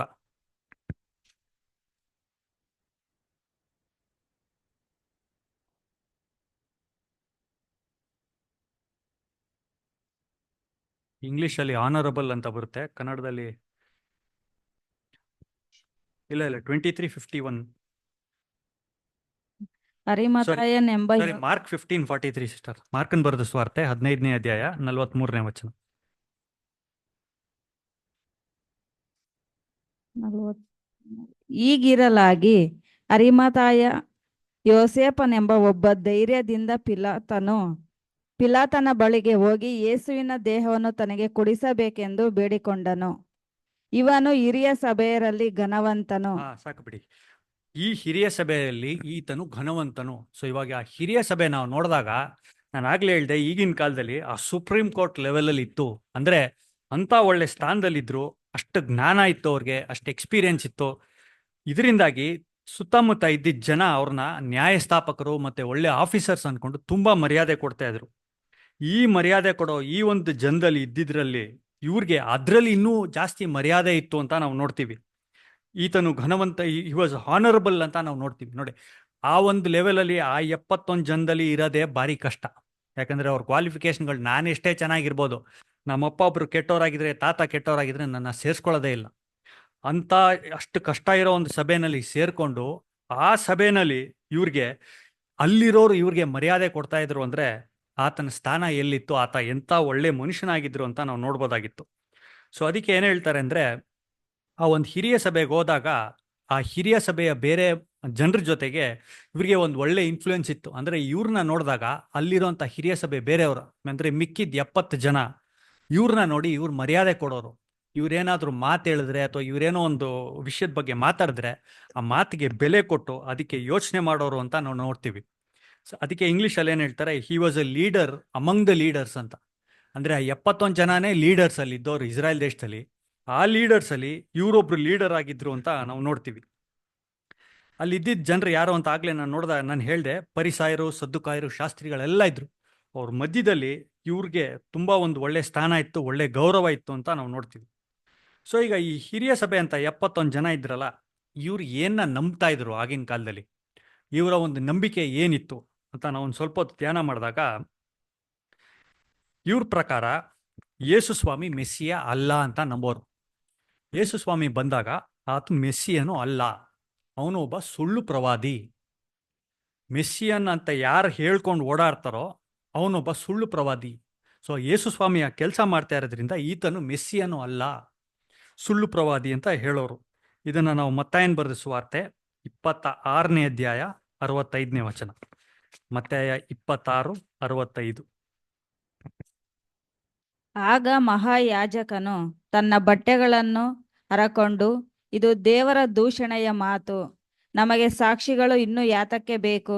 ಇವನು ಈಗಲೇ ಹಾಡಿದ ದೂಷಣೆಯ ಮಾತುಗಳನ್ನು ಕೇಳಿದ್ದೀರಲ್ಲ. ನಿಮಗೆ ಸಾಕು ಬಿಡಿಸಿರ. ನೋಡಿ, ಇಲ್ಲಿ ಆ ಮಹಾಯಾಜಕನು ಯೇಸು ಸ್ವಾಮಿಯ ಮೆಸ್ಸಿಯನು ಅಂತ ಮಾತು ಕೇಳಿದ ತಕ್ಷಣನೇ ಅವ್ರ ಬಟ್ಟೆನೆ ಹರ್ಕೊಂಡ್ಬಿಡ್ತಾರೆ. ಬಟ್ಟೆ ಹರ್ಕೊಂಡ್ಬಿಟ್ಟು ಈತನು ದೇವ ದೂಷಣೆ ಮಾಡ್ತಾ ಇದ್ದಾನೆ ಅಂತ ಕೂಗಿ ಬಟ್ಟೆ ಹರ್ಕೊಂಡಲ್ಲಿ ಗಲಾಟೆ ಮಾಡಿ ರಂಪ ಮಾಡೋದನ್ನ ನಾವು ನೋಡ್ತೀವಿ. ಸೊ ಇವ್ರ ಪ್ರಕಾರ ಯೇಸು ಸ್ವಾಮಿ ಏನ್ ಪಾಪ ಮಾಡಿದ್ರು ಅಂದ್ರೆ, ಆತನೇ ತಂದೆ ದೇವರ ಮಗನು ಅಂತ ಹೇಳ್ಕೊಂಡು ಮಾತಾಡ್ತಾ ಇದ್ರಲ್ಲ, ಅದು ಅವ್ರ ಪ್ರಕಾರ ಸುಳ್ಳಾಗಿತ್ತು. ಅಂದ್ರೆ ಅವ್ರ ಪ್ರಕಾರ ಯೇಸು ಸ್ವಾಮಿ ದೇವರಲ್ಲ, ಆತನು ಒಬ್ಬ ಸುಳ್ಳು ಪ್ರವಾದಿ. ಸೊ ಅವ್ರು ಹೇಳ್ತಾ ಇದ್ದಿದ್ ಮಾತುಗಳೆಲ್ಲ ದೇವದೂಷಣೆ ಅಂತ ಹೇಳ್ತಾ ಇದ್ರು. ಸೊ ಆ ಒಂದು ಮನೋಭಾವ ಅಥವಾ ಆ ಒಂದು ಅಭಿಪ್ರಾಯ ಅವರಲ್ಲಿ ಇತ್ತು ಅಂತ ನಾವು ನೋಡ್ತೀವಿ. ಮಾರ್ಕನ್ ಬರೆದ ಸುವಾರ್ತೆ 14ನೇ ಅಧ್ಯಾಯ 66ನೇ ವಚನ. ಮಾರ್ಕ 14:64.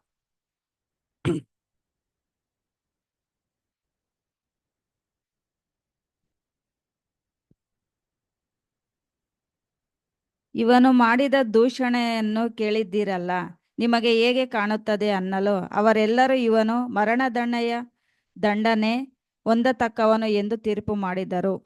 ಹಿಂದಿನ ವಚನಗಳು ಒಂದು 3-4 ವಚನ ಓದಿದಾಗ ಯೇಸು ಸ್ವಾಮಿಗೆ ಒಂದು ಟ್ರಯಲ್ ಮಾಡ್ತಾರೆ. ಮಾಡಿ ಯೇಸು ಸ್ವಾಮಿ ಮಾತು ಕೇಳ್ಬಿಟ್ಟು ಏನು ಹೇಳ್ಬಿಡ್ತಾರೆ, ನೋಡಿ ಅವ್ರು ಹೇಳ್ತಾ ಇರೋದು ದೇವರ ದೂಷಣೆ ಅಂತ ಹೇಳ್ಬಿಡ್ತಾರೆ. ಯೇಸು ಸ್ವಾಮಿ ಯಾವಾಗ ನಾನೇ ದೇವ್ರ ಮಗನು ಅಂತ ಹೇಳ್ದಾಗ ದೇವ್ರ ದೂಷಣೆ ಮಾಡ್ತಾ ಇದ್ದಾರೆ ಅಂತ ಹೇಳೋದನ್ನ ನಾವು ನೋಡ್ತೀವಿ. ಇನ್ನೊಂದು, ಈ ಒಂದು ಹಿರಿಯ ಸಭೆಯ ನಂಬಿಕೆ ಏನಾಗಿತ್ತು ಅಂದ್ರೆ, ಅವ್ರ ಪ್ರಕಾರ ನಾನು ಆಗ್ಲೇ ಹೇಳಿದಾಗ ಧಾರ್ಮಿಕವಾದ ವಿಷಯಗಳಲ್ಲಿ ಅಂದ್ರೆ ರಿಲಿಜಿಯಸ್ ವಿಷಯಗಳಲ್ಲಿ ಅಲ್ಲಿದ್ದಂಥ ಜನ ಎಲ್ಲ ಇವ್ರ ಹತ್ರನೇ ಹೋಗ್ಬೇಕು, ಇವ್ರು ಹೇಳಿದ ಮಾತೇ ಕೇಳಬೇಕಾಗಿತ್ತು ಅಂತ ಅವ್ರಿಗೆ ಆ ಒಂದು ಅಭಿಪ್ರಾಯ ಇತ್ತು. ಆದರೆ ಇಲ್ಲೇನಾಗಿತ್ತು, ಯೇಸು ಸ್ವಾಮಿ ಬಂದಾಗ ಅವ್ರೇನು ಹೇಳೋರು, ನಾನೇ ದೇವರ ಕುಮಾರನು, ನಾನೇ ದೇವರ ಮಗನು, ನನ್ನನ್ನು ನಂಬಿದರೆ ನಿಮಗೆ ನಿತ್ಯ ಜೀವ ಮತ್ತೆ ರಕ್ಷಣೆ ಸಿಗುತ್ತೆ ಅಂತ ಹೇಳ್ತಾ ಇದ್ರು. ಆದರೆ ಈ ಮಾತನ್ನ ಕೇಳಿಸ್ಕೊಂಡು ಅಲ್ಲಿದ್ದಂಥ ಪರಿಸಾಯರು, ಶಾಸ್ತ್ರಿಗಳು, ಸದ್ದುಕಾಯರು ಮತ್ತೆ ಹಿರಿಯ ಸಭೆಯವರು ಇದನ್ನ ಕೇಳಿಸ್ಕೊಂಡು ಇವ್ರಿಗೇನಾಗೋಗುತ್ತೆ, ಇವ್ರಿಗೆ ಭಯ ಬಂದ್ಬಿಡುತ್ತೆ. ಯೇಸು ಸ್ವಾಮಿ ಹೋಗ್ತಾ ಬರ್ತಾ ಅಲ್ಲಿ ಮಿರಾಕಲ್ಸ್ ಮಾಡೋರು, ಕಣ್ಣಿಲ್ದೇ ಇರೋರಿಗೆ ಕಣ್ಣು ಕೊಡೋರು, ಕಾಲಿಲ್ದೇ ಇರೋರಿಗೆ ಕಾಲು ಕೊಡೋರು, ಇದೆಲ್ಲ ನೋಡ್ಬಿಟ್ಟು ಜನರಿಗೆ ಏನಾಗೋದು, ಅವ್ರನ್ನೆಲ್ಲ ನೋಡ್ಬಿಟ್ಟು, ಓ ಇರಪ್ಪ ಯೇಸು ಸ್ವಾಮಿ ಬಂದಿದ್ದಾರಂತೆ, ಯಾರೋ ಅವ್ರ ಹಿಂದೆ ಹೋಗೋಣ, ಕಣ್ಣು ಕೊಡ್ತಾರೆ, ನನಗೆ ಕಾಯಿಲೆ ವಾಸಿ ಮಾಡ್ತಾರೆ, 10-15 ವರ್ಷದಿಂದ ಕಾಯಿಲೆ ಇರೋರಿಗೆ ವಾಸಿ ಮಾಡ್ತಾರಲ್ಲ, ಅವ್ರ ಹಿಂದೆ ನಾವು ಹೋಗೋಣ ಅಂತ ಹೋಗೋರು. ಸೊ ಜನ ಎಲ್ಲ ಏನು ಮಾಡಿದ್ರು, ಈ ಹಿರಿಯ ಸಭೆಯವರು ಇವ್ರ ಹತ್ರ ಹೋಗೋದು ಬಿಟ್ಬಿಟ್ಟು ಯೇಸು ಸ್ವಾಮಿ ಹಿಂದೆ ಹೋಗಕ್ಕೆ ಶುರು ಆಯ್ತು. ಸೊ ಅದನ್ನೆಲ್ಲ ನೋಡಿ ನೋಡಿ ಈ ಹಿರಿಯ ಸಭೆಯವ್ರಿಗೆ ಏನಾಯ್ತು, ಇವ್ರಿಗೊಂಥರ ಹೊಟ್ಟೆ ಕಿಚ್ಚು ಬಂತು. ಜೊತೆಗೆ ಇಲ್ಲಿ ಒಂದು ಗಲಾಟೆ ಶುರುವಾಯಿತು. ಏನಂದ್ರೆ ಹಿರಿಯ ಸಭೆ ಸಪೋರ್ಟರ್ಸ್ ಒಂದ್ ಕಡೆ, ಯೇಸು ಸ್ವಾಮಿ ಸಪೋರ್ಟರ್ಸ್ ಒಂದ್ ಕಡೆ. ಸೊ ಇವರಿಬ್ಬರಿಗೂ ಜಗಳ ಶುರು ಆಗ್ಬಿಟ್ರೆ ಅಲ್ಲಿದ್ದಿದ್ದ ಸಮಾಧಾನ, ಅಂದ್ರೆ ಇಸ್ರೇಲ್ ದೇಶದಲ್ಲಿ ಇದ್ದಿದ್ದ ಸಮಾಧಾನ ಹೊರಟೋಗುತ್ತೆ. ಅಲ್ಲಿ ಜಗಳ ಶುರುವಾದಾಗ ಏನಾಗುತ್ತೆ, ಇವ್ರನ್ನ ಆಳ್ತಾ ಇದ್ದಿದ್ದು ಯಾರು, ನಾನು ಆಗ್ಲೇ ಹೇಳ್ದಂಗೆ ರೋಮನ್ಸ್ ಇವ್ರನ್ನ ಆಳ್ತಾ ಇದ್ರು. ಸೊ ಜಾಸ್ತಿ ಗಲಾಟೆ ಆದ್ರೆ ರೋಮನ್ಸ್ ಬರ್ತಾರೆ. ರೋಮನ್ಸ್ ಬಂದ್ಬಿಟ್ಟು ಈ ಹಿರಿಯ ಸಭೆಯವ್ರಿಗೆಲ್ಲ ಏನ್ ಕೇಳ್ತಾರೆ, ನೀವೆಲ್ಲ ಇವ್ರನ್ನ ಕಂಟ್ರೋಲಲ್ಲಿ ಇಡ್ತಾ ಇಲ್ಲ ಅಂದ್ಬಿಟ್ಟು ಇವ್ರಿಗೆ ಬೆಂಡೆಸ್ತಾರೆ. ಸೊ ಈ ಒಂದು ಭಯ ಶುರುವಾಗೋಗುತ್ತೆ. ಸೊ ಇದನ್ನ ನಾವು ಯೋಹಾನನ್ ಬರೆದ ಸುವಾರ್ತೆ 11ನೇ ಅಧ್ಯಾಯ 47 ಮತ್ತೆ 48ನೇ ವಚನ. ಯೋಹಾನ 11:47-48. ಆಗ ಮಹಾಯಾಜಕರು ಫರಿಸಾಯರು ಹಿರಿಯ ಸಭೆಯರನ್ನು ಕೂಡಿಸಿ, ನಾವು ಮಾಡುವುದು ಇದೇನು? ಈ ಮನುಷ್ಯನು ಬಹು ಸೂಚಕ ಕಾರ್ಯಗಳನ್ನು ಮಾಡುತ್ತಾನಲ್ಲ. ನಾವು ಅವನನ್ನು ಹೀಗೆಯೇ ಬಿಟ್ಟರೆ ಎಲ್ಲರೂ ಅವನನ್ನು ನಂಬರು. ಮತ್ತು ರೋಮ್ ರಾಜ್ಯದವರು ಬಂದು ನಮ್ಮ ಸ್ಥಾನವನ್ನು ಜನರನ್ನು ಸೆಳೆಕೊಂಡರು ಅಂದರು. ಸೊ ಯೇಸು ಸ್ವಾಮಿ ಮಾಡ್ತಾ ಇದ್ದಿದ್ದ ಅದ್ಭುತ ಕಾರ್ಯಗಳು, ಮಿರಾಕಲ್ಸ್ ಎಲ್ಲ ನೋಡಿ ಇವ್ರಿಗೆಲ್ಲ ಭಯ ಬಂದ್ಬಿಟ್ಟು, ರೋಮನ್ಸ್ ಬಂದ್ಬಿಟ್ಟು ನಮ್ಮ ದೇವಾಲಯನೂ ಹಾಳು ಮಾಡ್ಬಿಡ್ತಾರೆ, ನಮ್ಮ ದೇಶನೂ ಹಾಳು ಮಾಡ್ಬಿಟ್ಟು ನಮಗೆಲ್ಲ ಏನಿಲ್ಲದೆ ಇರೋಂಗೆ ಮಾಡ್ಬಿಡ್ತಾರೆ ಅಂತ ಇವ್ರಿಗೆ ಭಯ ಬಂದ್ಬಿಡುತ್ತೆ. ಸೊ ಅಲ್ಟಿಮೇಟ್ಲಿ ಆ ಹಿರಿ ಸಭೆಗೆ ಏನು ಅಂದರೆ, ಯೇಸು ಸ್ವಾಮಿ ಮೆಸ್ಸಿಯ ಅಲ್ಲ, ಅದನ್ನು ನಿರಾಕರಿಸ್ತಾರೆ. ಯಾಕಂದರೆ ಅವ್ರ ಪ್ರಕಾರ ಏನಿದ್ದಿದ್ದು, ಮೆಸ್ಸಿಯ ಅಂದರೆ ಒಬ್ಬ ಅರಸನು ಬರ್ತಾನೆ, ರಾಜ ಬರ್ತಾನೆ, ಅವನ ಸೈನ್ಯ ತಗೊಂಬರ್ತಾನೆ ಅಂತ. ಇಲ್ಲಿ ನೋಡಿದ್ರೆ ಯೇಸು ಸ್ವಾಮಿ ಒಬ್ಬ ನೀತಿವಂತನು, ಸಾತ್ವಿಕನು. ಅವ್ರನ್ನ ನೋಡಿದ್ರೆ ನೀವು ಅವ್ರ ಮುಖದಲ್ಲಿ ಒಂದು ವೈಲೆನ್ಸ್ ಇರಲ್ಲ, ಒಂದು ಕೋಪ ಇರಲ್ಲ, ಒಂದು ಅಗ್ರೆಷನ್ ಇರಲ್ಲ. ಜೊತೆಗೆ ಇವ್ರು ಎಲ್ಲಿಂದ ಬರ್ತಾರೆ, ಸತ್ಯವೇದಲ್ಲಿ ಹೇಳೋಂಗೆ ನಜರೇತಿಂದ ಬರ್ತಾರೆ. ಅವ್ರ ಪ್ರಕಾರ ನಜರೇತಿಂದ ಒಳ್ಳೇದು ಏನು ಬರುತ್ತೆ ಅಂತ ಅವರ ಒಂದು ಅಭಿಪ್ರಾಯ ಇತ್ತು ಆಗಿನ ಕಾಲದಲ್ಲಿ ಇದ್ದಂಥ ಪರಿಸಾಯರು, ಸದ್ದುಕಾಯರು. ಸೊ ಈ ಥರ ಒಂದು ಅರಸನು ಬರ್ತಾನೆ, ಮೆಸ್ಸಿಯನು ಈ ತನ ಇರ್ತಾರೆ ಅಂದರೆ ಅವ್ರಿಗೆ ಅದು ನಂಬಕ್ಕಾಗಲೇ ಇಲ್ಲ. ಅದಕ್ಕೆ ಯೇಸು ಸ್ವಾಮಿ ಬಂದು ಹೇಳಿದಾಗ ನಾನು ಮೆಸ್ಸಿಯನು ಅಂತ ಅವ್ರು ನಂಬಲೇ ಇಲ್ಲ ಆ ವಿಷಯನ. ಸೊ ಈಗ ನಾವು ಒಂದು ಸ್ವಲ್ಪ ಹಿಂದೆ ನೋಡಿದಾಗ ಹಿರಿಯ ಸಭೆ ಹೇಗೆ 71 ಜನ ಹೇಗೆ ಸೆಲೆಕ್ಟ್ ಆಗ್ತಾರೆ, ಅವರಲ್ಲಿ ಉತ್ತಮ ಒಂದು ಗುಣಲಕ್ಷಣಗಳಿರಬೇಕು, ಒಳ್ಳೆ ಕ್ವಾಲಿಟೀಸು, ಎಜುಕೇಷನು ಎಲ್ಲ ಇರಬೇಕು. ಇದೆಲ್ಲ ತಗೊಂಡು ಇವ್ರಿಗಿರೋ ಒಂದು ನಂಬಿಕೆ ಏನು ಅಂದರೆ, ಯೇಸು ಸ್ವಾಮಿ ಮೆಸ್ಸಿಯನಲ್ಲ, ಬೇರೆ ಯಾರೋ ಮೆಸ್ಸಿಯ ಬರ್ತಾನೆ, ಇವನು ಯೇಸು ಸ್ವಾಮಿ ಯೇಸು ಅಂತ ಅವನು ಹೇಳ್ಕೊಂಡು ಓಡಾಡ್ತಾ ಇದ್ದಾನೆ. ಸೊ ಇವನು ದೇವ ದೂಷಣೆ ಮಾಡೋನು, ಬ್ಲಾಸ್ಫಮಿ ಮಾಡೋನು, ಈತನು ಸುಳ್ಳು ಪ್ರವಾದಿ. ಸೊ ಇವರ ಒಂದು ನಂಬಿಕೆ ಈ ಥರ ಇತ್ತು. ಇದ್ರ ಮಧ್ಯದಲ್ಲಿ ಯೋಸೇಫನ ಅರಿಮಥಾಯನ ಬಗ್ಗೆ ಒಂದು ಒಳ್ಳೆ ಪಾಯಿಂಟ್ ಹೇಳ್ತಾರೆ ಇಲ್ಲಿ. ಯೋಹಾನನ್ ಬರೆದ ಸುವಾರ್ತೆ 19ನೇ ಅಧ್ಯಾಯ 38ನೇ ವಚನ. ಯೋಹಾನ 19:38. ಇದಾದ ಮೇಲೆ ಯೆಹೂದ್ಯರು ಭಯದಿಂದ ಗುಪ್ತವಾಗಿ ಯೇಸುವಿನ ಶಿಷ್ಯನಾಗಿದ್ದ ಅರಿಮಥಾಯದ ಯೋಸೇಫನು, ಸಾಕು ಬಿಡಿ, ಗುಪ್ತವಾದ ಶಿಷ್ಯ ಅಲ್ವಾ ಹೇಳೋದು, secret disciple who feared the Jews. ಯಹೂದ್ಯರಿಗೆ ಭಯಪಟ್ಟಿರುವಂತ ಈ ಡಿಸೈಪಲ್ ಇವನು. ನೋಡಿ, ಇದ್ರ ಮಧ್ಯದಲ್ಲಿ ಯೋಸೆಫನು ಸೀಕ್ರೆಟ್ ಡಿಸೈಪಲ್. ಯಾರಿಗೆ ಡಿಸೈಪಲ್? ಯೇಸು ಸ್ವಾಮಿಗೆ. ಈತನ ಒಂದಿರೋ ಒಂದು ಸನ್ನಿವೇಶ ಅಥವಾ ಅವನ ಪರಿಸ್ಥಿತಿನ ಒಂದು ಸ್ವಲ್ಪ ಯೋಚನೆ ಮಾಡಿ. ಈತನ ಇರೋದು ಆ ಒಂದು ಹಿರಿ ಸಭೆಯಲ್ಲಿ ಇರೋರೆಲ್ಲ ಏನಂತ ನಂಬ್ತಾರೆ, ಆತನು ಮೆಸ್ಸಿಯನ್ ಅಲ್ಲ, ಆತನು ಸುಳ್ಳು ಪ್ರವಾದಿ, ದೇವ್ರ ದೂಷಣೆ ಮಾಡ್ತಾ ಇದ್ದಾನೆ ಅಂತ. ಆದರೆ ಯೋಸೆಫನ್ ಮನಸ್ಸಲ್ಲಿ ಈತ ದೇವ್ರನ್ನ ನಂಬ್ತಾನೆ, ಯೇಸು ಸ್ವಾಮಿನ ನಂಬ್ತಾರೆ. ಯೇಸು ಸ್ವಾಮಿ ಜೊತೆಗೆ ಇದಲ್ಲದೆ ಈತನು ಶಿಷ್ಯನು. ಅಂದರೆ ಏನು, ಯೋಸೆಫನ್ಗೆ ಗೊತ್ತು ಯೇಸು ಸ್ವಾಮಿನೇ ನಿಜವಾದ ಮೆಸ್ಸಿಯನು, ಆತನೇ ದೇವ್ರ ಮಗನು. ಇಷ್ಟು ವರ್ಷಗಳ ಕಾಲ ಮೋಶೆಯಿಂದ ಹೇಳಿದ್ರು, ಮೋಶೆನೇ ಒಂದು ಹೇಳ್ತಾರೆ, ನಿಮ್ಮ ಮುಂದೆ ಒಬ್ಬ ಪ್ರವಾದಿ ಬರ್ತಾನೆ, ಮುಂದೆ ಆತ ನಿಮಗೆ ರಕ್ಷಣೆ ಕೊಡಿಸ್ತಾನೆ. ಆ ಪ್ರವಾದಿ ಇವನೇ ಅಂತ ಇವ್ರಿಗೆ ಗೊತ್ತು. ಇಸ್ರಾಯೇಲ್ ದೇಶನ ಕಾಪಾಡ್ತಾರೆ, ಎಲ್ಲರಿಗೂ ನಿತ್ಯ ಜೀವ ಕೊಡಿಸ್ತಾರೆ, ರಕ್ಷಣೆ ಕೊಡಿಸ್ತಾರೆ ಅಂತಾನು ಗೊತ್ತು. ಈ ಮನುಷ್ಯ ಹಿರಿ ಸಭೆಯಲ್ಲಿ ಇದ್ದಾರೆ. ಸೊ ಈತನಿಗೆ ಹೇಗೆ ಗೊತ್ತಾಯ್ತು, ಅಥವಾ ಯೇಸು ಸ್ವಾಮಿನಲ್ಲಿ ಹೇಗೆ ನಂಬಿಕೆ ಇಟ್ರು, ಯೇಸು ಸ್ವಾಮಿ ನಿಜವಾದ ಮೆಸ್ಸಿಯನು ಅಂತ ಈತನಿಗೆ ಹೇಗೆ ಗೊತ್ತಾಯ್ತು? ನೀವು ಹೊಸ ಒಡಂಬಡಿಕೆನಲ್ಲಿ ನೋಡಿದಾಗ ಯೇ- ಯೇಸು ಸ್ವಾಮಿ ಸುಮಾರು 3 ವರ್ಷಗಳ ಕಾಲ ಸುವಾರ್ತೆ ಸಾರ್ತಾರೆ. ಅದ್ಭುತ ಕಾರ್ಯಗಳನ್ನ ಮಾಡ್ಕೊಂಡು ಹೋಗ್ತಾರೆ ಇಸ್ರಾಯೇಲ್ ದೇಶದಲ್ಲಿ. ಎಷ್ಟೊಂದು ಸತಿ ಪರಿಸಾಯರು ಸದ್ದುಕಾಯರು ಈ ವಾಕ್ಯಗಳನ್ನ ಕೇಳ್ಬಿಟ್ಟು ಅವ್ರಿಗೆ ಆ ಯೇಸು ಸ್ವಾಮಿ ಮೇಲೆ ಡೌಟ್ ಬರುತ್ತೆ. ಡೌಟ್ ಬಂದಾಗ ಅವ್ರಿಗೆ ಟೆಸ್ಟ್ ಮಾಡೋದಕ್ಕೆ ಪರಿಸಾಯರು ಒಂದು 2-3 ಜನ 4-5 ಜನನ ಕಳಿಸ್ತಾರೆ. ಹೋಗಿ ನೀನು ವಿಚಾರಣೆ ಮಾಡ್ಕೊಂಬಾ, ಅವ್ರನ್ನ ಟೆಸ್ಟ್ ಮಾಡು ಅಂತ. ಎಷ್ಟೊಂದು ಸತಿ ಬಂದ್ಬಿಟ್ಟು ಯೇಸು ಸ್ವಾಮಿನ ಕೇಳ್ತಾರೆ. ಯೇಸು ಸ್ವಾಮಿ ಕೊಡೋ ಉತ್ತರಗಳು ಕೇಳಿ ಅವ್ರಿಗೇನೆ ಒಂಥರ ಆಶ್ಚರ್ಯ ಆಗ್ಬಿಡುತ್ತೆ, ಏನು ಈ ಮನುಷ್ಯನ್ಗೆ ಇಷ್ಟು ಜ್ಞಾನ ಇದೆಯಾ ಅಂತ. ಸೊ ಆ ಸಮಯದಲ್ಲಿ ಅವ್ರು ಕೇಳಿರ್ಬೋದು ಯೋಸೆಫ. ಅಥವಾ ಎಷ್ಟೊಂದು ಸತಿ ಅದ್ಭುತ ಕಾರ್ಯಗಳು ಮಾಡ್ತಾರೆ. ಆಗಲೇ ಹೇಳ್ದಂಗೆ ಕಣ್ಣಿಲ್ದೇ ಇರೋರು ಕಣ್ಣು ಕೊಡ್ತಾರೆ, ಕಾಯಿಲೆ ಇರೋರಿಗೆ ವಾಸಿ ಮಾಡ್ತಾರೆ.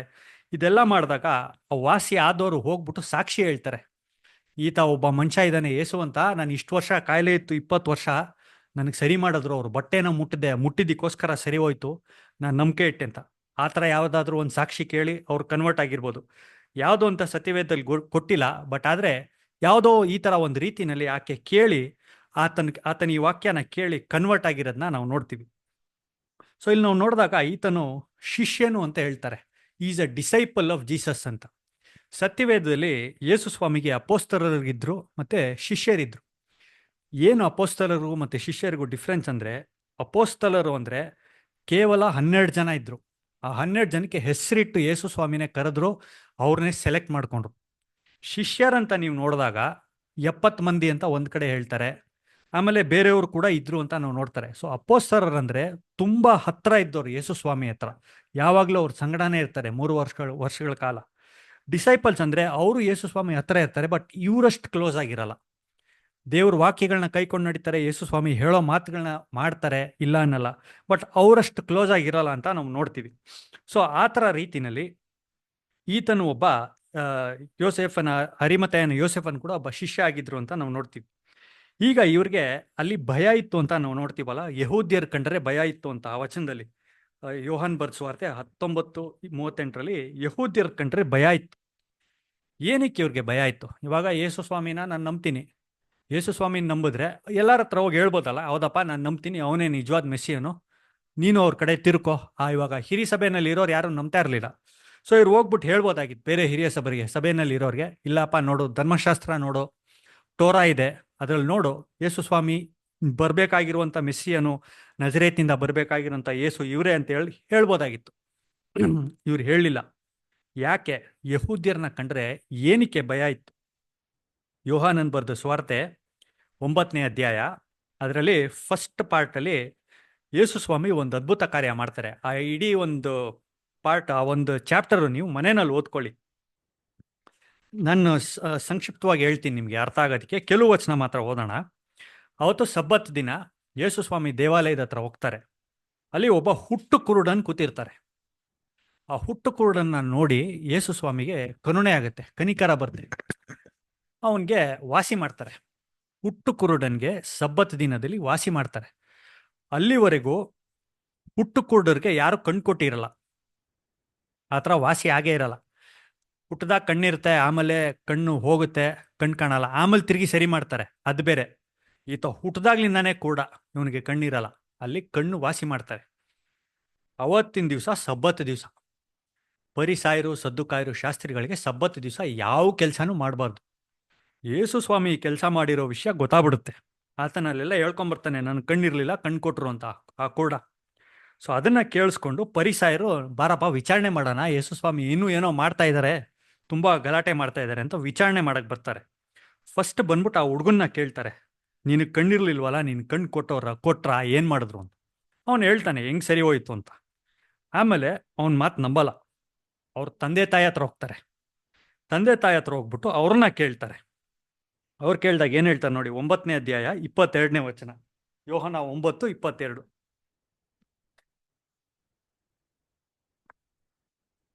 ಅವನ ತಂದೆ ತಾಯಿಗಳು ಯಹೂದ್ಯರಿಗೆ ಅಂಜಿಯದ ಕಾರಣ ಈ ಪ್ರಕಾರ ಹೇಳಿದರು.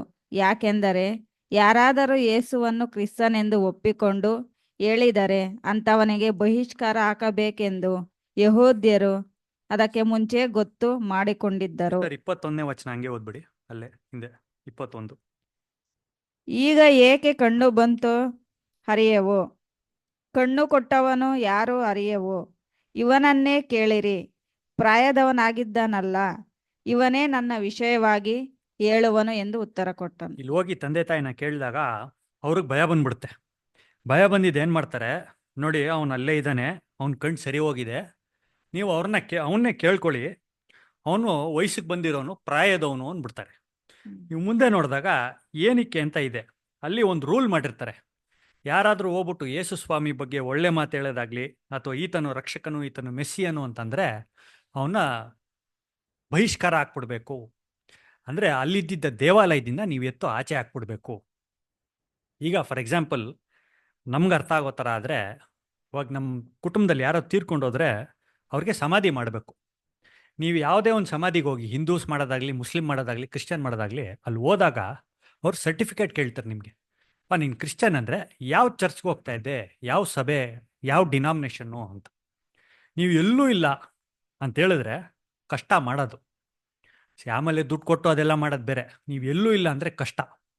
ಜೊತೆಗೆ ಇವಾಗ ನೀವು ಒಂದು CSI ಚರ್ಚಲ್ಲಿ ಇದ್ದೀರಿ, ನಾನು ಯಾವುದೋ ಒಂದು ಚರ್ಚ್ ಮೆಂಬರ್ ಅಂತಂದರೆ, ನೀವು ಒಂದು ಕ್ರಿಶ್ಚಿಯನ್ ಸ್ಕೂಲ್ಗೆ ಹೋದರೆ, ಸರ್ ನಾನು ಈ ಚರ್ಚ್ ಮೆಂಬರ್ ಅಂದರೆ ಒಂದು 5% ಕಮ್ಮಿ ಫೀಸ್ ಕೊಡ್ತಾರೋ ಏನೋ, ಈ ಥರ ಒಂದು ಪ್ರಿವಿಲೇಜಸ್ ಇರುತ್ತೆ, ಅಡ್ವಾಂಟೇಜಸ್ ಇರುತ್ತೆ.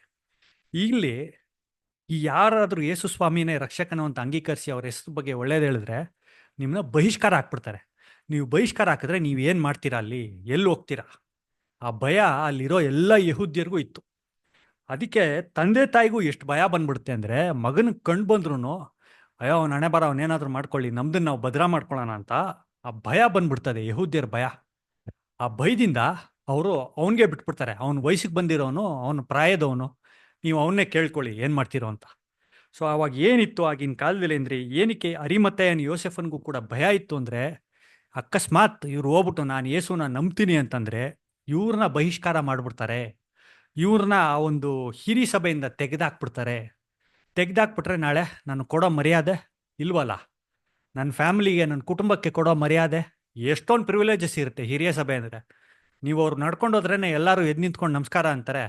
ನಾಳೆ ಇವ್ರನ್ನ ನೋಡಿದ್ರೆ, ಅಯ್ಯೋ ಇವನ ಸುಳ್ಳು ಪ್ರವಾದಿಯಿಂದ ಓದೋನಪ್ಪ, ದೇವ್ ದೂಷಣೆ ಮಾಡಿದವನಿಗೆ ಸಪೋರ್ಟ್ ಮಾಡಿದವನು ಅಂತ ಹೇಳ್ಬಿಡ್ತಾರೆ.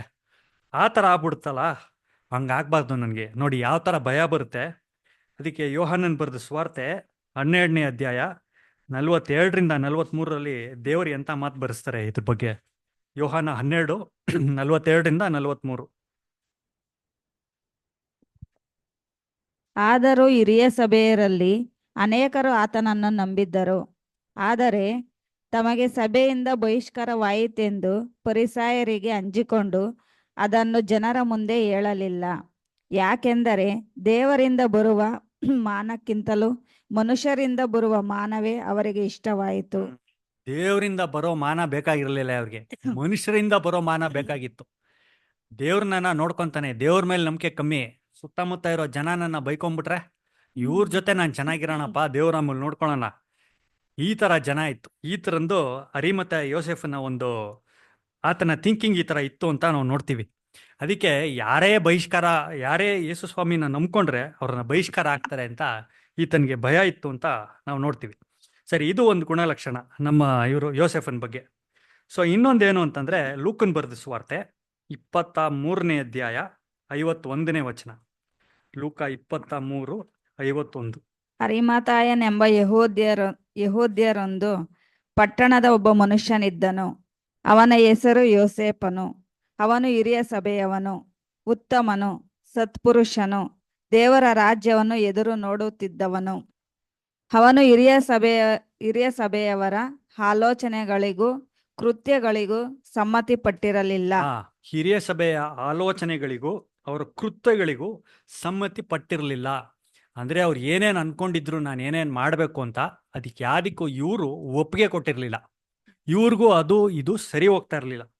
ಸೊ ಈ ಹಿರಿಯ ಸಭೆಯ ಆಲೋಚನೆಗಳು, ಅವರ ಉದ್ದೇಶಗಳು ಏನಾಗಿತ್ತು? ಮೊದಲನೇದಾಗಿ ನಾವು ನೋಡೋದಾದ್ರೆ, ಅಲ್ಲಿ ಇದ್ದಂಥ ಇಸ್ರಾಯೇಲ್ ದೇಶದಲ್ಲಿ ಒಳಗಡೆ ಇದ್ದಂಥ ಇಂಟರ್ನಲ್ ಅಫೇರ್ಸ್ನೆಲ್ಲ ಅವರೇ ನೋಡ್ಕೊತಾ ಇದ್ರು. ಅಂದರೆ ಅಲ್ಲಿ ಏನಾದರೂ ಒಂದು ಕಳ್ತನ ಆಗಲಿ, ಅಥವಾ ಈ ಯೇಸು ಸ್ವಾಮಿ ಬಂದಿರೋ ಈ ಥರ ಸುಳ್ಳು ಪ್ರವಾದಿ ಬಂದಿದ್ದಾನೆ, ಇವನ್ನ ವಿಚಾರಣೆ ಮಾಡೋ, ಇವನ ಧರ್ಮಶಾಸ್ತ್ರ ಏನು ಅಂತ ಕೇಳು, ಇವನ ಡಾಕ್ಟ್ರಿನ್ ಏನು, ಇದು ನಮ್ಮದು ಸೆಟ್ ಆಗುತ್ತಾ ಇಲ್ವಾ, ಇದನ್ನ ನಾವು ನೋಡ್ಬಿಟ್ಟು ಇದನ್ನ ವಿಚಾರ ಮಾಡೋದು ಅಂತ ನಾವು ನೋಡ್ಬೇಕಾಯ್ತು. ಆಮೇಲೆ ಇವಾಗ ಯೇಸು ಸ್ವಾಮಿ ಅಂತವ್ರು ಬಂದರೆ ಅವ್ರಿಗೆ ಟ್ರಯಲ್ ಮಾಡಬೇಕು, ಅವ್ರಿಗೆ ಒಂದು ಕ್ವಶನಿಂಗ್ ಮಾಡಬೇಕು, ಸಾಕ್ಷಿಗಳನ್ನ ಹಿಡಿಬೇಕು. ಸೊ ಈ ಥರ ಕೆಲಸಗಳನ್ನ ಮಾಡೋದು ಇವ್ರು ಮಾಡ್ತಾ ಇದ್ರು ಅಂತ ನಾವು ನೋಡ್ತೀವಿ. ಇದ್ರ ಜೊತೆಗೆ ಇವ್ರ ಕೆಲಸ ಇವ್ರ ಏನು ಉದ್ದೇಶ ಇತ್ತು, ಯೇಸು ಸ್ವಾಮಿ ವಿಷಯದಲ್ಲಿ ಇವ್ರ ಉದ್ದೇಶ ಏನಿತ್ತು ಅಂದರೆ, ಯೇಸು ಸ್ವಾಮಿ ಹತ್ರ ಎಲ್ಲ ವಿಚಾರಣೆ ಮಾಡಿದಾಗ ಅವ್ರಿಗೆ ಯಾವ ತಪ್ಪು ಸಿಗಲ್ಲ. ನೀವು ನ್ಯಾಯವಾಗಿ ನೋಡೋಕೆ ಹೋದ್ರೆ ಯಾವ ತಪ್ಪು ಸಿಗಲ್ಲ. ಆದರೆ ಅಷ್ಟಾದ್ರೂ ಅವ್ರು ಯೇಸು ಸ್ವಾಮಿನ ಬಿಡಲಿಲ್ಲ. ಮಾರ್ಕನ್ ಸುವಾರ್ತೆ 14ನೇ ಅಧ್ಯಾಯ 1ನೇ ವಚನದಲ್ಲಿ ಅವ್ರು ಏನು ಮಾಡ್ತಾರೆ ಅಂತ ನಾವು ನೋಡೋಣ. ಮಾರ್ಕ 14:1. ಪಸ್ಕದ ಮತ್ತು ಹುಳಿಯಿಲ್ಲದ ರೊಟ್ಟಿಯ ಹಬ್ಬ ಬರುವುದಕ್ಕೆ ಇನ್ನೂ 2 ದಿನಗಳಿದ್ದಾಗ ಮಹಾಯಾಜಕರು ಶಾಸ್ತ್ರಿಗಳು ಯೇಸುವನ್ನು ಉಪಾಯದಿಂದ ಹಿಡಿದು ಕೊಲ್ಲುವುದಕ್ಕೆ ಮಾರ್ಗವನ್ನು ಹುಡುಕುತ್ತಿದ್ದರು. ಯೇಸುವನ್ನು ಉಪಾಯದಿಂದ ಹಿಡಿದು ಕೊಲ್ಲೋದಿಕ್ಕೆ ಮಾರ್ಗ ಹುಡುಕ್ತಾ ಇದ್ರು. ಉಪಾಯದಿಂದ, ನ್ಯಾಯವಾಗಿ ಅವ್ರಿಗೆ ಆಗ್ಲಿಲ್ಲ, ಅದಕ್ಕೆ ಉಪಾಯದಿಂದ. ಇಂಗ್ಲಿಷಲ್ಲಿ ಬೈ ಸ್ಟೆಲ್ತ್ ಅಂತ ಬರುತ್ತೆ. ಅಂದ್ರೆ ಉಪಾಯವಾಗಿ, ನ್ಯಾಯವಾಗಿ ಮಾಡೋದಿಕ್ಕಾಗಲ್ಲ. ಇದು ಅವರು ಒಂದು ಉದ್ದೇಶ ಆಗಿತ್ತು ಅಂತ ನಾವು ನೋಡ್ತೀವಿ. ಇನ್ನೊಂದು ಉದ್ದೇಶ ಏನು ಮಾಡೋರು ಅಂದ್ರೆ, ಯೇಸು ಸ್ವಾಮಿಗೆ ಆ ಒಂದು ನ್ಯಾಯ ವಿಚಾರಣೆ ಮಾಡಿದಾಗ ರಾತ್ರಿ ಹೊತ್ತಲ್ಲಿ ಮಾಡ್ತಾರೆ. ಆಗಿನ ಕಾಲದಲ್ಲಿ ಧರ್ಮಶಾಸ್ತ್ರ ಪ್ರಕಾರ ರಾತ್ರಿ ಹೊತ್ತಲ್ಲಿ ನೀವು ಮಾಡಂಗಿಲ್ಲ, ಹಗಲೊತ್ತಲ್ಲಿ ಮಾಡಬೇಕಾಗಿತ್ತು. ರಾತ್ರಿ ಹೊತ್ತಲ್ಲಿ ಮಾಡಿಬಿಟ್ಟು 2 ಸುಳ್ಳು ಸಾಕ್ಷಿಗಳನ್ನ ನಿಲ್ಲಿಸ್ತಾರೆ. ಆದರೂ ಆ ಸುಳ್ಳು ಸಾಕ್ಷಿಗಳು ಹೇಳೋದನ್ನು ಸರಿಗಿರಲ್ಲ ಅಂತ ನಾವು ನೋಡ್ತೀವಿ. ಇದನ್ನ ಮತ್ತಾಯನ ಬರೆದ ಸುವಾರ್ತೆ 26ನೇ ಅಧ್ಯಾಯ 59ನೇ ವಚನ. ಮ್ಯಾಥ್ಯೂ 26:59. ಆಗ ಮಹಾಯಾಜಕರು ಹಿರಿಯ ಸಭೆಯವರೆಲ್ಲರೂ ಯೇಸುವನ್ನು ಕೊಲ್ಲಿಸಬೇಕೆಂದು ಆತನ ಮೇಲೆ ಸುಳ್ಳು ಸಾಕ್ಷಿಯನ್ನು ಹುಡುಕಿದರು. ಆದರೆ ಬಹು ಮಂದಿ ಸುಳ್ಳು ಸಾಕ್ಷಿಗಳು ಬಂದು ನಿಂತರು, ಏನೂ ಸಿಕ್ಕಲಿಲ್ಲ. ಹಾ, ಸಾಕ್ಬಿಡಿ. ಸೊ ಆ ಸುಳ್ಳು ಸಾಕ್ಷಿಗಳು ತಗೊಂಡ್ಬರ್ತಾರೆ, ಅವಾಗ್ಲೂ ಸರಿ ಹೋಗಲ್ಲ. ಸೊ ಓವರ್ ಆಲ್ ಒಂದು ಜಿಸ್ಟಾಗಿ ನಾವು ನೋಡೋದಾದ್ರೆ, ಈ ಹಿರಿ ಸಭೆಯವರು ಏನು ಮಾಡ್ಬೇಕಂತಿತ್ತು, ಇವ್ರ ಉದ್ದೇಶ, ಇವ್ರ ಆಲೋಚನೆ ಏನಾಗಿತ್ತು ಅಂದ್ರೆ, ಯೇಸು ಸ್ವಾಮಿನ ಸಾಯಿಸ್ಬೇಕು, ಇವ್ರನ್ನ ಹಿಡಿಬೇಕು, ಇವ್ರಿಗೆ ಇವ್ರ ಮಾತಲ್ಲೇ ಏನೋ ಒಂದು ಕಂಡಿಡ್ದು, ಒಂದು ತಪ್ಪು ಕಂಡಿಡ್ದು ಅದನ್ನ ಇವ್ರಿಗೆ ಅಗೇನ್ಸ್ಟ್ ಆಗಿ ಮಾಡಿ ಅವ್ರಿಗೆ ಒಟ್ಟಿನಲ್ಲಿ ನಾವು ಸಾಯಿಸ್ಬಿಡ್ಬೇಕು ಅಂತ ನಾವು ನೋಡ್ತಾ ಇದ್ರು. ಯಾಕೆ ಅಂದ್ರೆ ಇವ್ರಿಗೆ ಅವ್ರ ಮೇಲೆ ತುಂಬಾ ಹೊಟ್ಟೆ ಕಿಚ್ಚಿತ್ತು. ಅಂದ್ರೆ ಯೇಸು ಸ್ವಾಮಿ ಹಿಂದೆ ತುಂಬಾ ಜನ ಹೋಗ್ತಾ ಇದ್ದಾರೆ, ಯಾಕಂದ್ರೆ ಅದ್ಭುತ ಕಾರ್ಯ ಮಾಡ್ತಾ ಇದ್ದಾರೆ. ಇದ್ರ ಜೊತೆಗೆ ನೀವು ನೋಡೋದಾದ್ರೆ ಮೀನು ಮತ್ತೆ ರೊಟ್ಟಿನ ತಗೊಂಡು ಭಾಗ ಮಾಡಿ ಒಂದು 5,000 ಜನಕ್ಕೆ ಕೊಡ್ತಾರೆ. ಸೊ ಊಟ ಸಿಗುತ್ತೆ ಜನರಿಗೆ. ಎಷ್ಟೊಂದು ಜನ ಊಟ ಇಲ್ದಿರೋರು ಇರ್ತಾರೆ, ಅವ್ರಿಗೆ ಊಟ ಸಿಗುತ್ತೆ. ಈ ಥರ ಎಲ್ಲ ಅದ್ಭುತ ಕಾರ್ಯಗಳು ಮಾಡೋವಾಗ ಜನ ಅವರಿಂದೇ ಹೋಗ್ಬಿಡ್ತಾರೆ, ನಮ್ಮಿಂದ ಯಾರು ಬರೋಲ್ಲ ಅಂತ ಅಂದ್ಬಿಟ್ಟು ಅಲ್ಲಿದ್ದಂಥ ಈ ಮಹಾಯಾಜಕರು ಇವ್ರಿಗೆಲ್ಲ ಭಯ ಬಂದ್ಬಿಟ್ಟು ಇವ್ರು ಹೇಗಾದ್ರೂ ಮಾಡಿ ಇವ್ರನ್ನ ಹಿಡಿದ್ಬಿಟ್ಟು ನಾವು ಸಾಯಿಸ್ಬೇಕು ಅಂತ ನೋಡ್ತಾರೆ. ಇದ್ರ ಮಧ್ಯದಲ್ಲಿ ನಾನು ಆಗ್ಲೇ ಹೇಳಿದಾಗೆ ಯೋಸೆಫನ್ ಒಂದು ಸ್ವಲ್ಪ ವಿಷಯ ನಾವು ಧ್ಯಾನ ಮಾಡಿದಾಗ, ಯೋಸೆಫನ್ಗೆ ಯೇಸು ಸ್ವಾಮಿ ಬಗ್ಗೆ ಚೆನ್ನಾಗಿ ಗೊತ್ತಿತ್ತು. ಅವ್ರು ನಾನು ಆಗ್ಲೇ ಹೇಳಿದೆ, ಆ ಹಿರಿಯ ಸಭೆಯಲ್ಲಿ ಇರೋರು ಎಂಥವ್ರು ಅಂದರೆ ಎಲ್ಲ ಜ್ಞಾನಿಗಳು, ಇದ್ದಿದ್ದ ಧರ್ಮಶಾಸ್ತ್ರ ಓದಿರ್ತಾರೆ, ಮೋಶೆ ಒಂದು ಧರ್ಮಶಾಸ್ತ್ರಗಳನ್ನ ಓದಿರ್ತಾರೆ, ಅವ್ರು ಬರೆದಿರೋ ಪುಸ್ತಕಗಳನ್ನ ಓದಿ ಅವ್ರಿಗೆ ಗೊತ್ತಿರುತ್ತೆ ಯೇಸು ಸ್ವಾಮಿ ಯಾರು, ಆತನ ಗುಣಲಕ್ಷಣ ಏನು, ಆತನ ಮೊದಲನೇ ಬರುವಿಕೆನಲ್ಲಿ ಈ ಲೋಕದ ಮೇಲೆ ಏನಿಗೆ ಬರ್ತಾ ಇದ್ದಾರೆ, ಏನಿಗೆ ಬಂದಿದ್ದಾರೆ, ನಮ್ಮೆಲ್ಲರಿಗೂ ರಕ್ಷಣೆ ಹೊಂದುವುದಕ್ಕೆ, ಇಸ್ರಾಯೇಲ್ನ ಕಾಪಾಡುವುದಕ್ಕೆ ಬಂದಿದ್ದಾರೆ ಅಂತ ಆತನಿಗೆ ಗೊತ್ತಿರುತ್ತೆ. ಆಮೇಲೆ ಆತನಿಗೆ ಇನ್ನೊಂದೇನು ಗೊತ್ತಿರುತ್ತೆ ಅಂದರೆ, ಯೇಸು ಸ್ವಾಮಿನ ಕೊಲ್ಲುವುದು ತಪ್ಪು ಅಂತ ಗೊತ್ತಿರುತ್ತೆ. ಅದೇ ಒಂದು ದೊಡ್ಡ ಪಾಪ, ಇದು ಮಾಡಿದ್ರೆ ನಮಗೆ ಕಷ್ಟ ಆಗುತ್ತೆ ಅಂತ ಗೊತ್ತು ಅಂದ್ಬಿಟ್ಟು, ಅದಕ್ಕೆ ಹಿರಿಯ ಸಭೆಯವ್ರಿಗೆ ಏನೇ ಆಲೋಚನೆ ಇರಲಿ, ಅವ್ರು ಏನೇ ಕೃತ್ಯಗಳಿರಲಿ, ಯೇಸು ಸ್ವಾಮಿಗೆ ಸಂಬಂಧಪಟ್ಟಿದ್ದು ಅದು ಯಾವುದಕ್ಕೂ ಅವ್ರು ಸಮ್ಮತಿ ಕೊಡಲ್ಲ, ಅವ್ರು ವೋಟ್ ಮಾಡಲ್ಲ ಅದರಲ್ಲಿ. ಅಂದರೆ ಅವ್ರು ಸೆಪ್ರೇಟ್ ಆಗಿ ಇದ್ಬಿಡ್ತಾರೆ ಅಂತ ನಾವು ಈ ವಿಷಯದಲ್ಲಿ ನಾವು ನೋಡ್ತೀವಿ. ಇದ್ರ ಜೊತೆಗೆ ಯೇಸು ಸ್ವಾಮಿ ಲಾಜರಸ್ನ ಎಬ್ಬರಿಸ್ತಾರೆ, ಸತ್ತೋಗಿರ್ತಾರೆ, ಅವ್ರನ್ನ ಎಬ್ಬರಿಸ್ತಾರೆ. ಅವ್ರು ಎಬ್ಬರಿಸಿದಾಗ ಅದು ಒಂದು ತುಂಬ ಒಂದು ಅದ್ಭುತ ಕಾರ್ಯ ಆಗ್ಬಿಟ್ಟು ಅಲ್ಲಿ ತುಂಬ ಒಂದು ನ್ಯೂಸ್ ಸ್ಪ್ರೆಡ್ ಆಗ್ಬಿಟ್ಟು ಪರಿಸಾಯರು ಮತ್ತು ಸದ್ದುಕಾಯರ ಮಧ್ಯೆ ತುಂಬ ಕನ್ಫ್ಯೂಷನ್ ಆಗೋಗುತ್ತೆ. ಅವ್ರಿಗೆ ತುಂಬ ಭಯ ಬಂದ್ಬಿಡುತ್ತೆ. ಸತ್ತಿರೋರ್ನ ಎಬ್ಬರಿಸ್ಬಿಟ್ಟಿದ್ದಾನಲ್ಲ, ಕಣ್ಣಿಲ್ದಿರೋರು ಕಣ್ಣು ಕೊಟ್ಟರು, ಕಾಲಿಲ್ದಿರೋರು ಕಾಲು ಕೊಟ್ಟರು, ಅದೆಲ್ಲ ಸರಿ, ಸತ್ತಿರೋರ್ನ ಎಬ್ಬರಿಸ್ಬಿಟ್ಟಿದ್ದಾರೆ. ಈ ಒಂದು ಅದ್ಭುತ ಕಾರ್ಯ ಬೇರೆ ಲೆವೆಲಲ್ಲೇ ಇದೆ. ಸೊ ಇದರಿಂದ ನಾವು ಏನು ಮಾಡಬೇಕು, ಯೇಸು ಸ್ವಾಮಿನ ಬಿಡಬಾರ್ದು ಅಂತ ನೋಡಿ. ಯೋಹಾನನ್ ಬರೆದ ಸುವಾರ್ತೆ 12ನೇ ಅಧ್ಯಾಯ ವಚನ 10ರಿಂದ 11ರಲ್ಲಿ ಇವ್ರು ಏನು ಪ್ಲಾನ್ ಮಾಡ್ತಾರೆ ಅಂತ. ಯೋಹಾನ 12:10-11. ಆದರೆ ಮಹಾಯಾಜಕರು ಲಾಜರನನ್ನು ಕೊಲ್ಲಬೇಕೆಂದು ಆಲೋಚಿಸಿದರು, ಯಾಕೆಂದರೆ ಅವನ ದೆಸೆಯಿಂದ ಯಹೂದ್ಯರಲ್ಲಿ ಅನೇಕರು ಹೋಗಿ ಯೇಸುವನ್ನು ನಂಬುವವರಾದರು. ನೋಡಿ, ಲಾಜರಸ್ನೇ ಸಾಯ್ಸಕ್ ಹೋಗ್ತಾರೆ. ಫಸ್ಟ್ ಯೇಸು ಸ್ವಾಮಿನ ಸಾಯಿಸ್ಬೇಕು, ಯಾಕೆ ಅವ್ನು ಮಿರಾಕಲ್ ಮಾಡ್ತಾ ಇದ್ದಾರೆ. ಅದ್ರ ಜೊತೆಗೆ ಲಾಜರಸ್ ತಾನೇ ಸತ್ತಿರೋರ್ನ ಎಬ್ಬಿಸಿರೋದು, ಲಾಜರಸ್ನು ಸಾಯಿಸ್ಬಿಟ್ರೆ ಅದ್ಭುತ ಕಾರ್ಯ ಮಾಡಿದವ್ರನ್ನೂ ಸಾಯಿಸು, ಅದ್ಭುತ ಕಾರ್ಯ ಅನುಭವಿಸಿರೋರ್ನ ಅವ್ರನ್ನೂ ಸಾಯಿಸ್ಬಿಡು, ಅನುಭವ ಆಗಿರೋರ್ನ ಅಂತ ಎಷ್ಟು ಕೆಟ್ಟ ಆಲೋಚನೆ ಇಟ್ಕೊಂಡು ಮಾಡ್ತಾರೆ ಅಂತ ನಾವು ನೋಡ್ತೀವಿ. ಈಗ ಅರಿಮತ್ತಾಯನ್ ಯೋಸೆಫನ್ ಬಗ್ಗೆ ಇನ್ನೊಂದು ವಿಷಯ ಹೇಳ್ತಾರೆ. ಮಾರ್ಕನ್ ಬರೆದ ಸ್ವಾರ್ತೆ 15ನೇ ಅಧ್ಯಾಯ 43ನೇ ವಚನ. ಮಾರ್ಕ 15:43.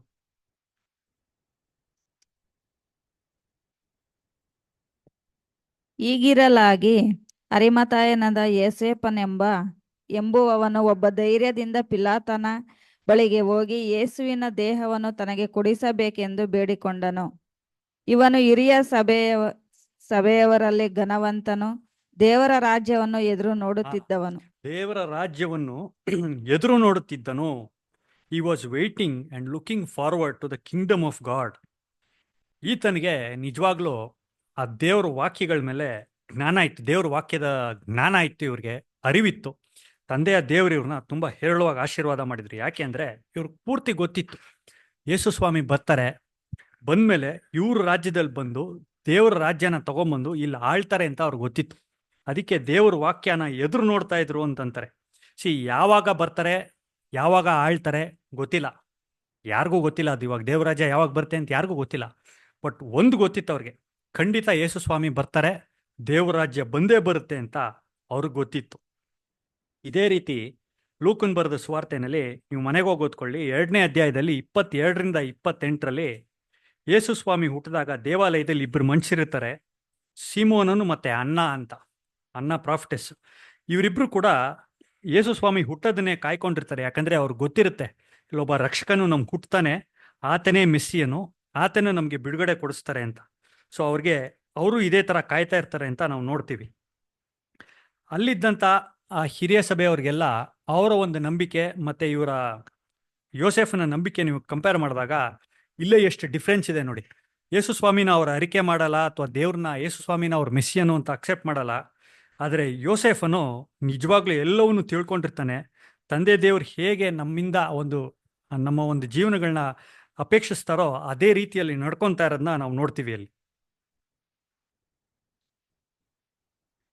ಆಮೇಲೆ ಈತನಿಗೆ ಯೇಸು ಸ್ವಾಮಿ ತೀರ್ಕೊಂಡ್ಮೇಲೆ ಸಡನ್ನಾಗಿ ಒಂದು ಇದು ಬರ್ತದೆ ನೋಡಿ. 15ನೇ ವಚನ ಆಗಲೇ ಸಿಸ್ಟರ್ ಓದೋದ್ರಲ್ಲಿ ಅವ್ರಿಗೆ ಧೈರ್ಯ ಬರುತ್ತೆ. ಧೈರ್ಯ ಬಂದ್ಬಿಟ್ಟು ಪಿಲಾತನ ಹತ್ರ ಹೋಗ್ಬಿಟ್ಟು ಯೇಸು ಸ್ವಾಮಿ ಸತ್ತ ಮೇಲೆ ಅವ್ರ ದೇಹನ ಕೇಳ್ತಾರೆ ಅಲ್ವಾ. ಅವ್ರಿಗೆ ಏನು ಬರುತ್ತೆ ಸಿಸ್ಟರ್ ಕನ್ನಡದಲ್ಲಿ? ಧೈರ್ಯ ಅಂತ ಬರುತ್ತಾ? 15:43 ಮಾರ್ಕನ್ ಬರೆದ ಸುವಾರ್ತೆ. ಧೈರ್ಯದಿಂದ ಪಿಲಾತನ ಬಳಿಗೆ ಹೋಗಿ, ಧೈರ್ಯದಿಂದ ಪಿಲಾತನ ಹತ್ರ ಹೋಗ್ತಾರೆ. ಇಲ್ಲಿವರೆಗೂ ಭಯ ಅವ್ರಿಗೆ. ಎಲ್ಲಿ ನಾನು ಯೇಸು ಸ್ವಾಮಿ ನಂಬ್ತೀನಿ ಅನ್ನೋದು ನನ್ನ ಬಾಯಿಂದ ಬಂದ್ಬಿಟ್ಟು ಯಾವುದೋ ಒಂದು ಪಕ್ಷಿ ಕೇಳಿಸ್ಕೊಂಡು ಹೋಗಿ ಎಲ್ಲರಿಗೂ ಹೋಗಿ ಹೇಳ್ಬಿಟ್ರೆ ನಂಗೆ ಭಯ ಅಂದ್ಬಿಟ್ಟು ಹೇಳೋದೇ ಇಲ್ಲ, ಸೈಲೆಂಟ್ ಆಗಿರ್ತಾರೆ. ಯೇಸು ಸ್ವಾಮಿ ತೀರ್ಕೊಂಡಿದ್ದ ತಕ್ಷಣ ಎಲ್ಲಿಂದನೋ ಒಂದು ಧೈರ್ಯ ಬರುತ್ತೆ. ಡೈರೆಕ್ಟಾಗಿ ಹೋಗ್ಬಿಟ್ಟು ಪಿಲಾತನ ಹತ್ರ ಹೋಗ್ಬಿಟ್ಟು ದೇಹನ ಕೇಳ್ತಾರೆ, ಯೇಸು ಸ್ವಾಮಿನ ದೇಹ ಕೊಡು ನನಗೆ ಅಂತ. ಸೊ ಈ ಸಮಯದಲ್ಲಿ ನೀವು ನೋಡಬೇಕಾದ್ರೆ ಯೇಸು ಸ್ವಾಮಿ ತೀರ್ಕೊಂಡಾಗ ಅವ್ರ ಸುತ್ತಮುತ್ತ ಇದ್ದಿದ್ದು ಕೆಲವು ಹೆಂಗಸರು ಮಾತ್ರ, ಅವ್ರ ತಾಯಿ ಇರ್ತಾರೆ ಅಷ್ಟೇ. ಆದರೆ ಆ ಶಿಷ್ಯರೆಲ್ಲ ಮನೆಗೋಡೋಗಿರ್ತಾರೆ. ಅವ್ರಿಗೆ ಭಯ ಆಗಿರುತ್ತೆ, ಎಲ್ಲಿ ಯೇಸು ಸ್ವಾಮಿನ ಹಿಡಿದಾಗ ನಮಗೂ ಹಿಡ್ಕೊಂಡು ಹೊಡೆದು ಸಾಯಿಸ್ಬಿಡ್ತಾರೆ ಅಂತ ಮನೆಗಳಿಗೆ ಹೋಗ್ಬಿಟ್ಟು ಎಲ್ಲ ಬಾಗಿಲುಗಳು ಹಾಕ್ಕೊಂಡು ಭಯ ಪಟ್ಕೊಂಡು ಮನೇಲಿರ್ತಾರೆ ಅಂತ ನಾವು ನೋಡ್ತೀವಿ.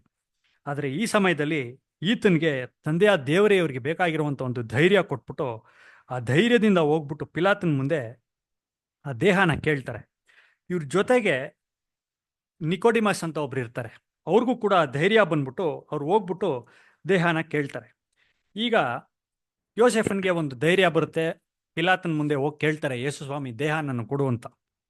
ಸೊ ಇವಾಗ ಏನಾಗುತ್ತೆ ಅಂದರೆ ಯೋಸೆಫನ್ಗೆ ಆತನ ಆ ಪರಿಸ್ಥಿತಿನಲ್ಲಿ ನೀವು ಒಂದು ಸ್ವಲ್ಪ ಯೋಚನೆ ಮಾಡಿದಾಗ ಪಿಲಾತ ಇರ್ತಾರೆ. ಪಿಲಾತನ ಹತ್ರ ಯೋಸೆಫ್ ಬಂದ್ಬಿಟ್ಟು ಆ ದೇಹನ ನಾನು ಕೊಡು ಅಂತ ಕೇಳಿದಾಗ ಏನಾಗಬಹುದು ಅಂದರೆ, ನೀವು ಆ ದೇಹನ ನೀವು ಕೇಳ್ತಾ ಇದ್ದೀನಿ ಅಂತಂದರೆ ಅವ್ರಿಗೆ ಪಿಲಾತನ್ಗೆ ಏನು ಗೊತ್ತಾಗುತ್ತೆ, ಈತನಿಗೆ ಆ ಮನುಷ್ಯನ ಮೇಲೆ ಅಂದರೆ ಯೇಸು ಸ್ವಾಮಿ ಮೇಲೆ ಏನೋ ಒಂದು ಸ್ವಲ್ಪ ಅಭಿಮಾನ ಇರಬೇಕು, ಅಥವಾ ಏನೋ ಒಂದು ಸ್ವಲ್ಪ ಪ್ರೀತಿ ವಿಶ್ವಾಸ ಏನೋ ಇರಬೇಕಲ್ಲ, ಅದಕ್ಕೆ ನೀವು ದೇಹನ ಕೇಳ್ತೀರಾ. ಯಾರೋ ಸತ್ತರೆ ದೇಹನೇನು ಕೇಳ್ತಾರೆ, ಎತ್ಕೊಂಡೋಗಿ ಬಿಸಾಕು ಅಂತಾರೆ. ಪಾಪ ಸತ್ತಿರೋದರೆ ದೇಹ ಕೊಡು, ನಾನು ಮಣ್ಣು ಮಾಡ್ತೀನಿ ಅಥವಾ ಏನೋ ಮಾಡ್ತೀನಿ ಅಂದರೆ ಡೌಟ್ ಬರುತ್ತೆ. ಸೊ ಡೌಟ್ ಬಂದಾಗ ಏನಾಗಿರೋದು ಅಂತಂದರೆ ಈತನ್ನ ಬಹಿಷ್ಕಾರ ಹಾಕ್ಬೋದಾಗಿತ್ತು. ಅಂದರೆ ಆ ಒಂದು ಸಿನಗಾಗು ಅವಾಗ ಇದ್ದಿದ್ದ ಆ ಯಹೂದ್ಯ ಜಾತಿಯಿಂದ ಇವ್ರನ್ನ ಪಿಲಾತನ ತೆಗೆದಾಕ್ಬೋದಾಗಿತ್ತು, ನೀನು ಅವ್ನಿಗೆ ಸಪೋರ್ಟ್ ಮಾಡ್ತಾ ಇದೀಯಾ ಅಂತ. ಅಥವಾ ಯೇಸು ಸ್ವಾಮಿ ದೇಹನ ಕೇಳ್ತಾ ಇದೆಯಾ ಅಂದರೆ ನೀನು ಆತನ ಜೊತೆ ಇರೋನು, ನೀನು ದೇವ ದೂಷಣೆ ಮಾಡೋನು. ಜೊತೆಗೆ ಅವ್ರ ಪ್ರಕಾರ ಯೇಸು ಸ್ವಾಮಿ ಅಂದ್ರೆ ಏನಾಗಿದ್ರು, ಅವರೊಬ್ಬ ಸುಳ್ಳು ಪ್ರವಾದಿ, ಅಂದ್ರೆ ನಮ್ಮ ದೇಶಕ್ಕೆ ವಿರುದ್ಧವಾಗಿದ್ದವನು. ಸೊ ಅವ್ರ ಥರ ನೀನು ಒಬ್ಬ ಟ್ರೇಟರ್ ಅಂತ ಅಂತಾರೆ. ಸೊ ನೀನು ಒಬ್ಬ ಟ್ರೇಟರ್ ಆಗಿರ್ಬೋದು. ಸೊ ನಿನ್ನನ್ನು ನಾನೇನು ಮಾಡ್ತೀನಿ, ಯೇಸು ಸ್ವಾಮಿ ತನನೇ ಶಿಕ್ಷೆ ಕೊಡ್ತೀನಿ ಅಂತ ಹೇಳ್ಬೋದಾಗಿತ್ತು. ಅದ್ರ ಜೊತೆಗೆ ಒಂದ್ಸತಿ ಅವ್ರನ್ನ ಬಹಿಷ್ಕಾರ ಹಾಕ್ಬಿಟ್ರೆ ಅವ್ರ ಹತ್ರ ಇದ್ದಿದ್ದ ಹಣ, ಆಸ್ತಿ, ಆ ಒಂದು ಮರ್ಯಾದೆ ಅದೆಲ್ಲ ಕಳ್ಕೊಬೋದಾಗಿತ್ತು. ಇವರೊಬ್ಬರೇ ಅಲ್ಲ, ಇವ್ರ ಕುಟುಂಬಕ್ಕೂ ಕೂಡ ತುಂಬ ಕಷ್ಟ ಸಂಕಟಗಳು ಬರ್ಬೋದಾಗಿತ್ತು. ಆದರೆ ಇದನ್ನೆಲ್ಲ ಯೋಸೆಫ ಯೋಚನೆ ಮಾಡಿ ಇದೆಲ್ಲ ಪಕ್ಕಕ್ಕೆ ಇಟ್ಬಿಟ್ಟು ಧೈರ್ಯವಾಗಿ ಹೋಗ್ಬಿಟ್ಟು ಪಿಲಾತನ ಹತ್ರ ದೇಹ ಕೊಡು ಅಂತ ಕೇಳೋದನ್ನ ನಾವು ನೋಡ್ತಾರೆ. ಸೊ ಇಲ್ಲಿ ನಾವೇನು ನೋಡ್ತೀವಿ ಅಂದರೆ, ಯೇಸು ಸ್ವಾಮಿ ಶಿಷ್ಯನಾಗಬೇಕಂದ್ರೆ ನಮ್ಮ ಕಡೆಯಿಂದ ನಾವು ಏನಾದರೂ ಒಂದು ಸ್ಯಾಕ್ರಿಫೈಸ್ ಮಾಡಲೇಬೇಕು. ನಾವು ಲೋಕದಲ್ಲಿ ಇರೋದನ್ನೆಲ್ಲ ಎತ್ಕೊಂಡು ನಾನು ಯೇಸು ಸ್ವಾಮಿ ಹಿಂದೆ ಹೋಗ್ತೀನಿ ಅಂದರೆ ಆಗಲ್ಲ. ಯೋಸೆಫನ್ಗೆ ಈ ಪಾಯಿಂಟ್ವರೆಗೂ ಇದೇ ಪ್ರಾಬ್ಲಮ್ ಆಗಿದ್ದಿದ್ದು. ಯೇಸು ಸ್ವಾಮಿ ಶಿಷ್ಯ ಆಗಿದ್ರು, ಅವ್ರ ಶಿಷ್ಯನಿಂದ ನಡಿಬೇಕಾಗಿದ್ರೆ ಪ್ರಪಂಚದಲ್ಲಿದ್ದ ಆಸ್ತಿ ಬಿಡಬೇಕಾಗಿತ್ತು. ಅವ್ರು ಬಿಡೋದಕ್ಕೆ ರೆಡಿ ಇರಲಿಲ್ಲ. ಅದಕ್ಕೆ ಯಾರ ಹತ್ರನೂ ಹೋಗಿ ನಾನು ಯೇಸು ಸ್ವಾಮಿ ಶಿಷ್ಯ ಅಂತ ಹೇಳ್ತಾನೆ ಇರಲಿಲ್ಲ. ಆದರೆ ಈ ಸಮಯದಲ್ಲಿ ದೇವರು ಒಂದು ಶಕ್ತಿ ಕೊಡ್ತಾರೆ ಅವ್ರಿಗೆ. ಆ ಧೈರ್ಯ ಬಂದಮೇಲೆ ಏನಾಗುತ್ತೆ, ಅದೆಲ್ಲ ಹೋಗ್ಲಿ ಆಮೇಲೆ ನೋಡ್ಕೊಳ್ಳೋಣ, ಇವಾಗ ಸದ್ಯದಲ್ಲಿ ನಾನು ಯೇಸು ಸ್ವಾಮಿ ಹಿಂದೆ ಹೋಗ್ಬಿಟ್ಟು ಅವ್ರು ಸತ್ತಿದ್ದಾರೆ, ಅವ್ರ ದೇಹಕ್ಕೆ ಅಟ್ಲೀಸ್ಟ್ ನಾನು ಹೋಗಿ ಒಂದು ಮರ್ಯಾದೆ ಮಾಡೋಣ, ಒಂದು ಒಳ್ಳೆ ಸಮಾಧಿ ಮಾಡೋಣ ಅಂತ ಹೋಗೋದನ್ನ ನಾವು ನೋಡ್ತೀವಿ. ಮತ್ತೆ ಏನು ಬರೆದ ಸುವಾರ್ತೆ 16ನೇ ಅಧ್ಯಾಯ 24ನೇ ವಚನ. ಮ್ಯಾಥ್ಯೂ 16:24.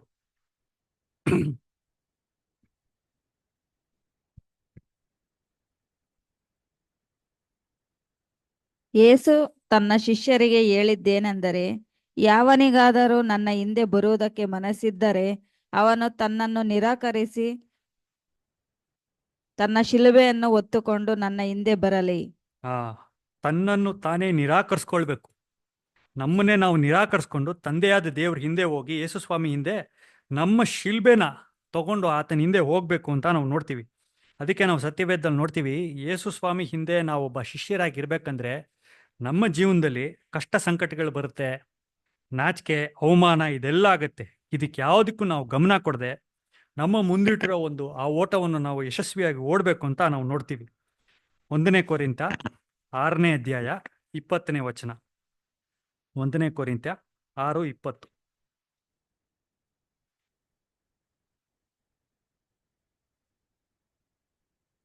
ನೀವು ನಿಮ್ಮ ಸ್ವಂತ ಸೊತ್ತಲ್ಲ, ನೀವು ಕ್ರಯಕ್ಕೆ ಕೊಳ್ಳಲ್ಪಟ್ಟವರು. ಆದ ಕಾರಣ ನಿಮ್ಮ ದೇಹದಲ್ಲಿ ದೇವರ ಪ್ರಭಾವವನ್ನು ಪ್ರಕಾಶಪಡಿಸಿರಿ. ಸೊ ಯೇಸು ಸ್ವಾಮಿ ನಮ್ಮ ಪಾಪಗಳನ್ನ ನಮ್ಮಿಂದ ಬಿಡಿಸ್ಬೇಕಂದ್ರೆ ಅವ್ರು ತನ್ನ ಜೀವನ ಕೊಡ್ತಾರೆ, ತನ್ನ ರಕ್ತನ ಸುರಿಸ್ಬಿಟ್ಟು ನಮ್ಮನ್ನ ಕೊಂಡ್ಕೊಂತಾರೆ. ಸೊ ಕೊಂಡ್ಕೊಂಡಾಗ ನಾವು ಸ್ವಂತ ಅಲ್ಲ, ಆದರೆ we belong to Jesus Christ. ನಾವು ಯೇಸು ಸ್ವಾಮಿ ಅವರು. ಸೊ ನಾವು ಯೇಸು ಸ್ವಾಮಿಗೆ ಸಂಬಂಧಪಟ್ಟು ನಾವು ಅವರಾಗಿರುವಾಗ ನಾವು ಅವ್ರ ಥರ ಈ ಲೋಕದಲ್ಲಿ ನಾವು ಬಾಳ್ಬೇಕು ಅಂತ ಈ ವಚನದಲ್ಲಿ ನಾವು ನೋಡ್ತೀವಿ. ಅಲ್ಲೇ ಮಾರ್ಕನ್ ಬರೆದ ಸುವಾರ್ತೆ 15ನೇ ಅಧ್ಯಾಯ 46ನೇ ವಚನ. ಮಾರ್ಕ 15:46.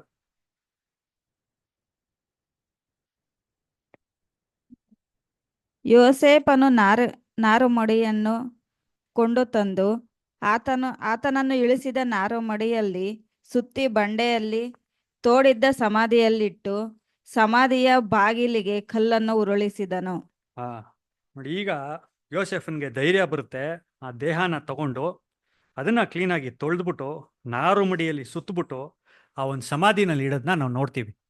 ಕೊನೆಯಲ್ಲಿ ಲಾಸ್ಟ್ ಯೇಸು ಸ್ವಾಮಿ ತೀರ್ಕೊಂಡ್ರು, ಇನ್ನು ಅವ್ರ ದೇಹನ ಸಮಾಧಿ ಮಾಡಬೇಕು ಅಂದಾಗ ಇವಾಗ ಈ ಮನುಷ್ಯನಿಗೆ ಧೈರ್ಯ ಬರುತ್ತೆ. ಧೈರ್ಯ ಬಂದ್ಬಿಟ್ಟು ನನ್ನ ಕಡೆಯಿಂದ ಯೇಸು ಸ್ವಾಮಿ ಏನು ಮಾಡೋಕ್ಕಾಗುತ್ತೋ ಅದನ್ನು ನಾನು ಮಾಡ್ತೀನಿ ಅಂದ್ಬಿಟ್ಟು ಆ ದೇಹನ ತಗೊಂಡು ಆ ನಾರುಮಡಿಯಲ್ಲೆಲ್ಲ ಸುತ್ತಬಿಟ್ಟು ಈತನ ಒಂದು ಸಮಾಧಿಯಲ್ಲಿ, ಅಂದರೆ ನಾನು ಆಗಲೇ ಫಸ್ಟಲ್ಲಿ ಹೇಳಿದೆ ಶ್ರೀಮಂತರು ಹೇಗಿದ್ರು ಅಂದರೆ, ಇವ್ರು ಕೂಡ ಯೋಸೆಫ್ ಏನು ಮಾಡ್ಕೊಂಡಿರ್ತಾರೆ, ಆಗಿನ ಕಾಲದಲ್ಲಿ ಹೆಚ್ಚು ಹಣ ಕೊಟ್ಟು ಒಂದು ಬಂಡೆನಲ್ಲಿ ಇವ್ರಿಗೋಸ್ಕರ ಸಮಾಧಿ ತೋರಿಸ್ಕೊಂಡಿರ್ತಾರೆ.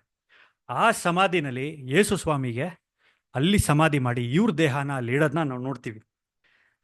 ಆಗಿನ ಕಾಲದಲ್ಲಿ ಹೇಗೆ ಮಾಡೋರು ಅಂದರೆ, ಇವಾಗ ನೀವು ಕಾಯಿಲೆ ಬರುತ್ತೆ, ಕಾಯಿಲೆಯಿಂದ ಸಾಯ್ತೀರಾ, ವಯಸ್ಸಾಗಿ ಸಾಯ್ತೀರಾ, ಇಂಥವ್ರಿಗೆಲ್ಲ ಸಮಾಧಿ ಮಾಡೋರು. ಆದರೆ ಈ ಥರ ಶಿಲ್ಬೆಗಾಕಿ ಸಾಯಿಸಿದಾಗ ಅವಾಗ ಇದು ಅಲ್ಲಿದ್ದಿದ್ದು ರೋಮನ್ಸ್ದು ರೂಲ್ ಏನಿತ್ತು ಅಂದರೆ, ಆ ದೇಹನ ತಗೊಂಡು ಅವ್ರಿಗೆ ಸಮಾಧಿ ಮಾಡ್ತಾ ಇರಲಿಲ್ಲ. ಇಲ್ಲ ಆ ಒಂದು ಇದು ವ್ಯಾಲಿನಲ್ಲಿ ಅಂದರೆ ಹಳ್ಳದಲ್ಲಿ ಅಲ್ಲಿ ಬಿಸಾಕ್ಬಿಡೋರು ದೇಹನ, ಅಥವಾ ಶಿಲ್ಬೆ ಮೇಲೆ ಹಂಗೆ ಬಿಟ್ಬಿಟ್ಟು ಒಂದು 3-4 ದಿವಸ ಬಿಟ್ಟರೆ ಅದು ಕೊಳೆಯುತ್ತೆ, ಪಕ್ಷಿಗಳು ಪ್ರಾಣಿಗಳು ಬಂದು ಅದನ್ನು ತಿನ್ಕೊಳುತ್ತೆ. ಆ ಥರ ಮಾಡೋರು. ಯೇಸು ಸ್ವಾಮಿಗೆ ದೇಹಕ್ಕೂ ಹಾಗೆ ಮಾಡಬೇಕಾಗಿತ್ತು. ಆದರೆ ಅರಿಮತಾಯ ಯೋಸೆಫನು ಈ ಥರ ಮಾಡೋದಿಕ್ಕೆ ಬಿಡಲ್ಲ. ಆ ದೇಹನ ತಗೊಂಡೋಗಿ ಅದಕ್ಕೆ ಕೊಡಬೇಕಾಗಿರೋ ಮರ್ಯಾದೆ ಮಾಡಿ ಅದನ್ನು ಕ್ಲೀನಾಗಿ ರ್ಯಾಪ್ ಮಾಡಿ ಅದನ್ನು ಹೋಗಿ ಇವ್ರಿಗಿಟ್ಟಿದ್ದ ಒಂದು ಸಮಾಧಿಯಲ್ಲಿ ಮಾಡೋದನ್ನ ನಾವು ನೋಡ್ತೀವಿ. ಸೊ ಇದರಲ್ಲಿ ನಾವು ಏನು ನೋಡ್ತೀವಿ ಅಂದರೆ, ನಿಕೋದಿಮಸ್ ಮತ್ತು ಯೋಸೆಫರು ಕಡೆ ಕಡೆ ಸಮಯದಲ್ಲಿ ಇವ್ರಿಗೆ ಧೈರ್ಯ ತಗೊಂಡು ಯೇಸು ಸ್ವಾಮಿ ಮೇಲೆ ತುಂಬ ಪ್ರೀತಿ ಇಟ್ಟು ಇವ್ರಿಗೆ ತಂದೆಯಾದ ದೇವ್ರ ಕಡೆ ಏನು ಸೇವೆ ಮಾಡೋಕ್ಕಾಗುತ್ತೋ ಇವ್ರ ಕೈನಲ್ಲಾಗಿದ್ದಷ್ಟು ದೇವರು ಇವ್ರಿಗೆ ಸಹಾಯ ಮಾಡಿದ್ದಾಗೋ ಅಷ್ಟು ಮಾಡೋದನ್ನ ನಾವು ನೋಡ್ತೀವಿ. ಅದೇ ರೀತಿ ನಮ್ಮ ಜೀವನಗಳಲ್ಲೂ ಕೂಡ ಎಲ್ಲರೂ ತಂದೆಯಾದ ದೇವ್ರಿಗೆ ಒಂದು ಘನಮಾನ್ಯ ಮರ್ಯಾದೆ ಸಲ್ಲಿಸ್ತೀವಿ. ಒಬ್ಬೊಬ್ರದ್ದು ಒಂದೊಂದು ಥರ ಇರುತ್ತೆ. ಒಬ್ಬರು ಮಾತಾಡ್ಬೋದು, ಒಂದು ಟ್ಯಾಲೆಂಟ್ ಇರುತ್ತೆ, ಇನ್ನೊಬ್ರು ಹಾಡು ಹೇಳ್ತಾರೆ, ಇನ್ನೊಬ್ರು ಬೇರೆ ಜನರಿಗೆ ಒಳ್ಳೇದು ಮಾಡ್ತಾರೆ, ಅತಿಥಿ ಸತ್ಕಾರ ಮಾಡ್ತಾರೆ. ಒಬ್ಬೊಬ್ರಿಗೆ ಒಂದೊಂದು ಥರ ಇರುತ್ತೆ, ಎಲ್ಲರಿಗೂ ಒಂದೇ ಇರಲ್ಲ. ನಾವು ಕಂಪೇರ್ ಮಾಡ್ಕೊಳ್ಳೋದ್ರಲ್ಲಿ ಆಗೋದೇ ಇಲ್ಲ. ಇದರಲ್ಲೇ ನಾವು ನೋಡೋದಾದ್ರೆ ಯೇಸು ಸ್ವಾಮಿ ಶಿಷ್ಯರು ಎಷ್ಟೋ ಒಳ್ಳೆ ಕೆಲಸಗಳು ಮಾಡಿದ್ರು. ಕೊನೆಯಲ್ಲಿ ಎಲ್ಲ ಪಾಪ ಹೆದರ್ಕೊಂಡು ಓಡೋಗ್ಬಿಟ್ರು. ತಪ್ಪು ಅಂತ ಹೇಳಲ್ಲ, ಆ ಸನ್ನಿವೇಶ ಹಂಗಿತ್ತು. ಹೋಗ್ಬಿಟ್ಟು ಮನೆಯಲ್ಲಿ ಬಾಗ್ಲಾಕೊಂಡು ಭಯ ಪಟ್ಕೊಂಡಿದ್ರು.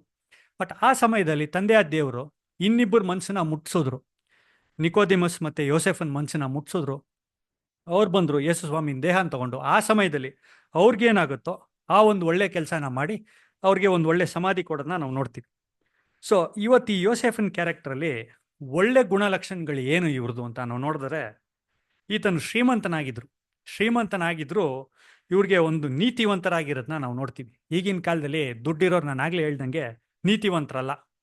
ಅದಕ್ಕೆ ಹೇಳ್ತಾರೆ, ಯಾರಿಗಾದ್ರೂ ಹಣ ಇದ್ರೆ ಅವ್ರಿಗೆ ಒಂದು ಕಾನೂನು ಇರಲ್ಲ, ಅವ್ರಿಗೆ ಕಾನೂನು ಅವರೇನೆ, ದೇ ಆರ್ ಲಾ ಅಂಟು ದೆಮ್ಸೆಲ್ವ್ಸ್ ಅಂತಾರೆ. ದುಡ್ಡಿದ್ರೆ ಅಹಂಕಾರ ಇರುತ್ತೆ, ಮೆರೀತಾರೆ. ಬಟ್ ಆದರೆ ಯೋಸೆಫ್ ಆ ಥರ ಮಾಡಲಿಲ್ಲ, ದೇವ್ರ ಮಾರ್ಗದಲ್ಲಿ ನಡೆಯೋದನ್ನ ನಾವು ನೋಡ್ತೀವಿ. ಆಮೇಲೆ ಈತನು ಇದ್ದಿದ್ದ ಒಂದು ಹಿರಿ ಸಭೆಯಲ್ಲಿ ಇದ್ದಿದ್ದವರೆಲ್ಲ ನಂಬಿಕೆ ಏನಿತ್ತು, ಯೇಸು ಸ್ವಾಮಿ ಒಬ್ಬ ದೇವದೂಷಣೆ ಮಾಡೋನು, ಸುಳ್ಳು ಪ್ರವಾದಿ. ಆದರೆ ಇವ್ರ ನಂಬಿಕೆ ಏನಿತ್ತು, ಆತನು ನಿಜವಾದ ಮೆಸ್ಸಿಯನು, ಆತನ ರಾಜ್ಯ ಬರುತ್ತೆ. ಅವರ ಆ ಒಂದು ಪರಿಸ್ಥಿತಿ ಅವ್ರಿಗೆ ತುಂಬ ಕಠಿಣವಾಗಿರುತ್ತೆ. ಯಾಕಂದರೆ ಅವ್ರು ಕೆಲಸ ಮಾಡೋ ಜಾಗದಲ್ಲಿ ಇವರೆಲ್ಲರೂ ನಂಬೋದು ಬೇರೆದನ್ನ, ಆದರೆ ಇವ್ರು ನಂಬೋದು ಇನ್ನೊಂದು. ಅಲ್ಲಿರೋದೇ ಕಷ್ಟ. ನೀವೊಂದು ನದಿನಲ್ಲಿ ಈಜ್ಬೇಕಂದ್ರೆ ನದಿ ಹೋಗೋ ಡೈರೆಕ್ಷನಲ್ಲಿ ಈಜೋದು ತುಂಬ ಸುಲಭ. ಎಲ್ಲರ ಜೊತೆ ಹೌದಪ್ಪ ಅವನು ದೇವದೂಷಣೆ ಮಾಡೋಣ ಅಂತ ಹೇಳೋದು ತುಂಬ ಈಸಿ. ಆದರೆ ಎಲ್ಲರ ಹತ್ರ ನಿಂತ್ಕೊಂಡು ಇಲ್ಲಪ್ಪ ಅವನೇ ಮೆಸ್ಸಿಯ ಅಂತ ಹೇಳೋದು ತುಂಬ ಕಷ್ಟ. ಆ ಒಂದು ಕೆಲಸ ಮಾಡ್ತಾರೆ ಇದರಲ್ಲಿ. ಅವರ ಒಂದು ನಂಬಿಕೆಗೆ ನಾವು ಮೆಚ್ಚಬೇಕಾಗತ್ತೆ. ಆಮೇಲೆ ನೀವು ಮತ್ತಾಯನ ಬರೆದ ಸುವಾರ್ತೆ 23ನೇ ಅಧ್ಯಾಯನ ಮನೆಯಲ್ಲಿ ಓದಿ. ಅದರಲ್ಲಿ ಯೇಸು ಸ್ವಾಮಿ ಪರಿಸಾಯರು, ಸದ್ದುಕಾಯರು, ಶಾಸ್ತ್ರಿಗಳನ್ನ ಖಂಡಿಸ್ತಾರೆ. ನೀವೇನು ಮಾಡಬೇಕು, ನೀವೇನು ಮಾಡ್ತಾ ಇದ್ದೀರಾ, ನೀವು ಮಾಡ್ತಾ ಇರೋದೆಲ್ಲ ತಪ್ಪು. ಬಾಯಿನಲ್ಲಿ ನೀವು ಹೇಳ್ತೀರಾ ಇಂಥದ್ದು ಮಾಡು ಅಂತ, ಬಟ್ ನೀವೇ ಅದನ್ನ ಮಾಡ್ತಾ ಇಲ್ಲ. ನೀವು ಸರಿಯಾಗಿ you are not good leaders ಅಂತ ಹೇಳ್ತಾರೆ. ಆದರೆ ನೀವು ಯೋಸೆಫ್ನ ನೋಡಿದಾಗ ಇವ್ರು ಏನೇನು ಮಾಡಬೇಕಾಗಿತ್ತೋ ಅದೆಲ್ಲದನ್ನು ಮಾಡ್ತಾರೆ. ಅಂದರೆ ಯೋಸೆಫನ್ ಗುಣಲಕ್ಷಣಗಳು ನಾವು ನೋಡಿದಾಗ ಆತನು ಒಳ್ಳೆಯವನು, ದಯೆ ತೋರಿಸೋರು, ಕನಿಕರ ತೋರಿಸೋರು, ಕರುಣೆ ತೋರಿಸೋರು. ಯೇಸು ಸ್ವಾಮಿ ಮತ್ತು ತಂದೆಯ ದೇವರು ಅದನ್ನೇ ಹೇಳ್ತಾ ಇದ್ದಿದ್ದು. ಆಗಿನ ಕಾಲದಲ್ಲಿ ಇದ್ದಿದ್ದು ಪರಿಸಾಯರ ಸದ್ದುಕಾಯರಿಗೆ ತುಂಬ ಒಂದು ಭಾರನ ಹಾಕಬೇಡಿ ಜನರ ಮೇಲೆ, ನಿಮ್ಮ ಕರುಣೆಯನ್ನು ತೋರಿಸಿ. ವಿಧವೆಯರಿದ್ದಾರೆ, ತಂದೆ ತಾಯಿ ಇಲ್ದೇ ಇರೋರು ಇದ್ದರೆ ಅವ್ರಿಗೆ ಕರುಣೆ ತೋರಿಸು, ದಯೆ ತೋರಿಸು, ಅವ್ರಿಗೆ ಸಹಾಯ ಮಾಡು. ಇವ್ರು ಮಾಡ್ತಾ ಇರಲಿಲ್ಲ, ಅದಕ್ಕೇನೆ ಅವರೆಲ್ಲರನ್ನು ಖಂಡಿಸ್ತಾರೆ. ಬಟ್ ಅದೇ ಇದರಲ್ಲಿ ನೀವು ನೋಡಿದಾಗ ಯೋಸೆಫನು ಇದೆಲ್ಲ ಕೆಲಸ ಮಾಡ್ತಾಯಿದ್ರು. ಈ ವಾಸ್ ಅ ಮಾಡೆಲ್, ಒಂಥರ ಫ್ಯಾರಿಸಿ ಅಂತ ಹೇಳ್ಬೋದು. ನಾವು ಜನರಲಿ ಮಾತಾಡ್ತಾ ನಮ್ಗೆ ಹೆಂಗಾಗೋಗಿದೆ ಈಗ, ಪರಿಸಾಯ ಅಂದರೆ ನಾವು ಮಾತಾಡೋವಾಗಲೂ ಅವ್ರು ಯಾರ ಕೆಟ್ಟವ್ರಿಗೆ ನಾವು ಪರಿಸಾಯ ಅಂತೀವಿ. ಬಟ್ ಇಲ್ಲಿ ಯೋಸೆಫನು ಒಬ್ಬ ಪರಿಸಾಯರು, ಶಾಸ್ತ್ರಿಗಳೆಲ್ಲ ಹೇಗಿರಬೇಕೋ ಆ ಥರ ಇದ್ದಿದ್ದನ್ನು ನಾವು ನೋಡ್ತೀವಿ. ಆಮೇಲೆ ಇವ್ರಿಗಿದ್ದಂಥ ಆಸ್ತಿ ಅಂದರೆ ಆ ಸಮಾಧಿನ ಯೇಸು ಸ್ವಾಮಿಗೋಸ್ಕರ ತ್ಯಾಗ ಮಾಡಿಬಿಡ್ತಾರೆ. ಅವ್ರು ಸ್ಯಾಕ್ರಿಫೈಸ್ ಮಾಡೋದನ್ನ ನಾವು ನೋಡ್ತೀವಿ. ಬಟ್ ಇವರಲ್ಲಿ ಇದ್ದಂಥ ಕೆಟ್ಟ ಗುಣ ಏನು ಅಂದರೆ, ಇವ್ರಿಗೆ ಭಯ ಅನ್ನೋದಿರುತ್ತೆ. ತಂದೆಯ ದೇವ್ರನ್ನ ಎಲ್ಲರ ಮುಂದೆ ಅಕ್ನಾಲೇಜ್ ಮಾಡಲ್ಲ, ಅಥವಾ ಅವ್ರ ಹೆಸರನ್ನ ಒಪ್ಕೊಂಡು ಅವ್ರಿಗೆ ಕೃತಜ್ಞತೆ ಸಲ್ಲಿಸೋದನ್ನ ನೋಡಲ್ಲ. ಅದಕ್ಕೆ ಸತ್ಯವೇದದಲ್ಲಿ ಏನು ಹೇಳುತ್ತೆ, ನೀವು ಯಾವತ್ತೂ ಮನುಷ್ಯರಿಗೆ ಭಯ ಪಡಬೇಡಿ, ದೇವ್ರಿಗೆ ಭಯ ಪಡಿ ಅಂತ. ಜ್ಞಾನೋಕ್ತಿಗಳು 29ನೇ ಅಧ್ಯಾಯ 25ನೇ ವಚನ. ಜ್ಞಾನೋಕ್ತಿ 29:25.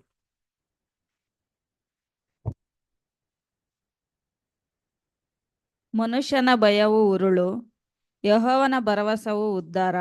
ಆ ಮನುಷ್ಯನ ಭಯವು ಉರುಳು.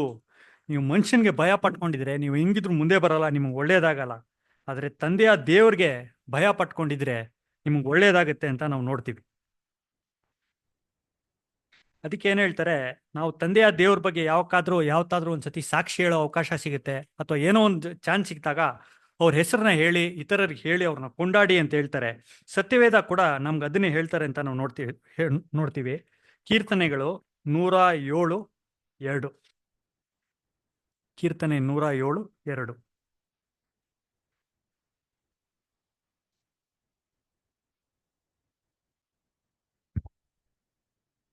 ಯೆಹೋವನು ವಿಮುಕ್ತರು ಅಂದರೆ ಆತನ ಶತ್ರುಗಳಿಂದ ಬಿಡಿಸಿ ಪೂರ್ವ ಪಶ್ಚಿಮೋತ್ತರಗಳಲ್ಲಿ ಸಮುದ್ರದ ಕಡೆಗಳಲ್ಲಿಯೂ ಇರುವ ದೇಶಗಳಿಂದ ಕೂಡಿಸಿದವರೆಲ್ಲರೂ ಸ್ತುತಿ ಮಾಡಲಿ. ಸೊ ಎಲ್ಲರೂ ಸ್ತುತಿ ಮಾಡ್ಲಿ ಅವ್ರನ್ನ, ಅಥವಾ ಸ್ತುತಿ ಸ್ತೋತ್ರಗಳನ್ನ ಹೇಳಿ ಅಂತ ಹೇಳ್ತಾರೆ. ಅಲ್ಲದೆ ಕೀರ್ತನೆ 71:15-16. ಕೀರ್ತನೆ 71:15-16. ನನ್ನ ಬಾಯಿ ನಿನ್ನ ನೀತಿಯನ್ನು ರಕ್ಷಣೆಯನ್ನು ಹಗಲೆಲ್ಲ ವರ್ಣಿಸುತ್ತಿರುವುದು, ಆದರೂ ಅವುಗಳ ವಿವರಣೆ ನನಗೆ ಅಸಾಧ್ಯ. ಕರ್ತನಾದ ಯೆಹೋವನೇ, ನಾನು ನಿನ್ನ ಮಹತ್ ಕೃತ್ಯಗಳನ್ನು ಸ್ಮರಿಸುವವನಾಗಿ ನಿನ್ನೊಬ್ಬನನ್ನೇ ನೀತಿಯನ್ನು ಪ್ರಕಟಪಡಿಸುವೆನು. ನೀವು ಮಾಡಿರೋ ಒಳ್ಳೆ ಕೆಲಸ ಕಾರ್ಯಗಳನ್ನೆಲ್ಲ ನಾನು ನೆನೆಸ್ಕೊಂಡು ಬೇರೆಯವ್ರ ಹತ್ರ ಹೇಳ್ತೀನಿ ಅಂತ ಹೇಳೋದನ್ನ ನಾವು ನೋಡ್ತೀವಿ. ಇಲ್ಲಿ ಒಂದು ಎಚ್ಚರಿಕೆ ಮಾತು ಸತ್ಯವೇದದಲ್ಲಿ ಹೇಳ್ತಾರೆ. ಏನು ಅಂದ್ರೆ, ಮತ್ತಾಯನ ಬರೆದ ಸುವಾರ್ತೆ 10ನೇ ಅಧ್ಯಾಯ 32-33. ಮತ್ತಾಯ 10:32-33.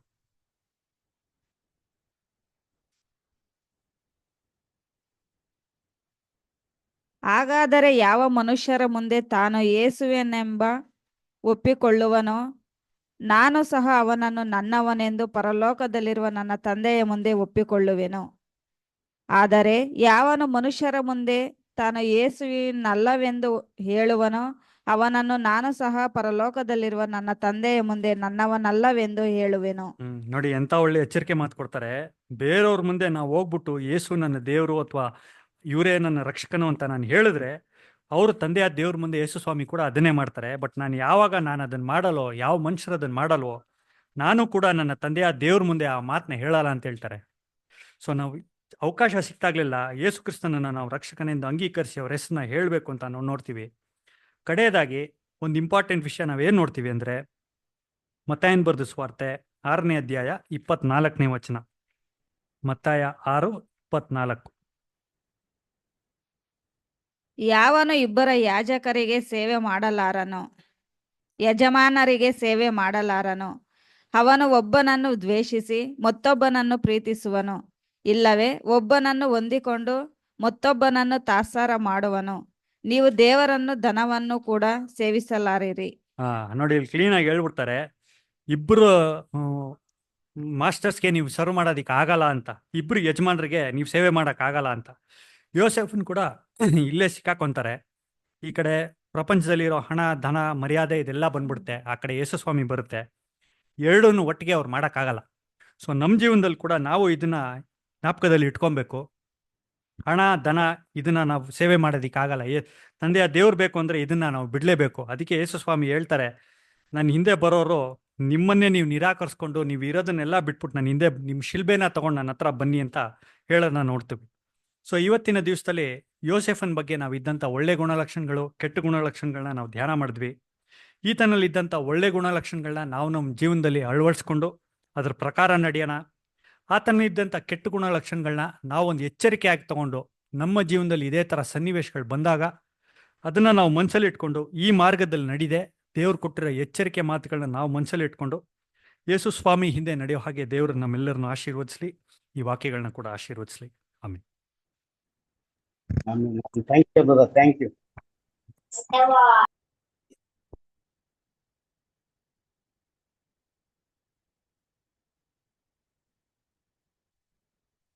Thank you brother.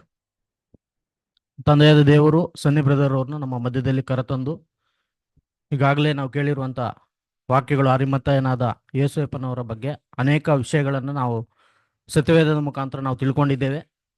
ಆ ಒಂದು ವಿಷಯದ ಕುರಿತು ಒಂದು ಮಾತು ಹೇಳ್ತೀನಿ ನಾನು.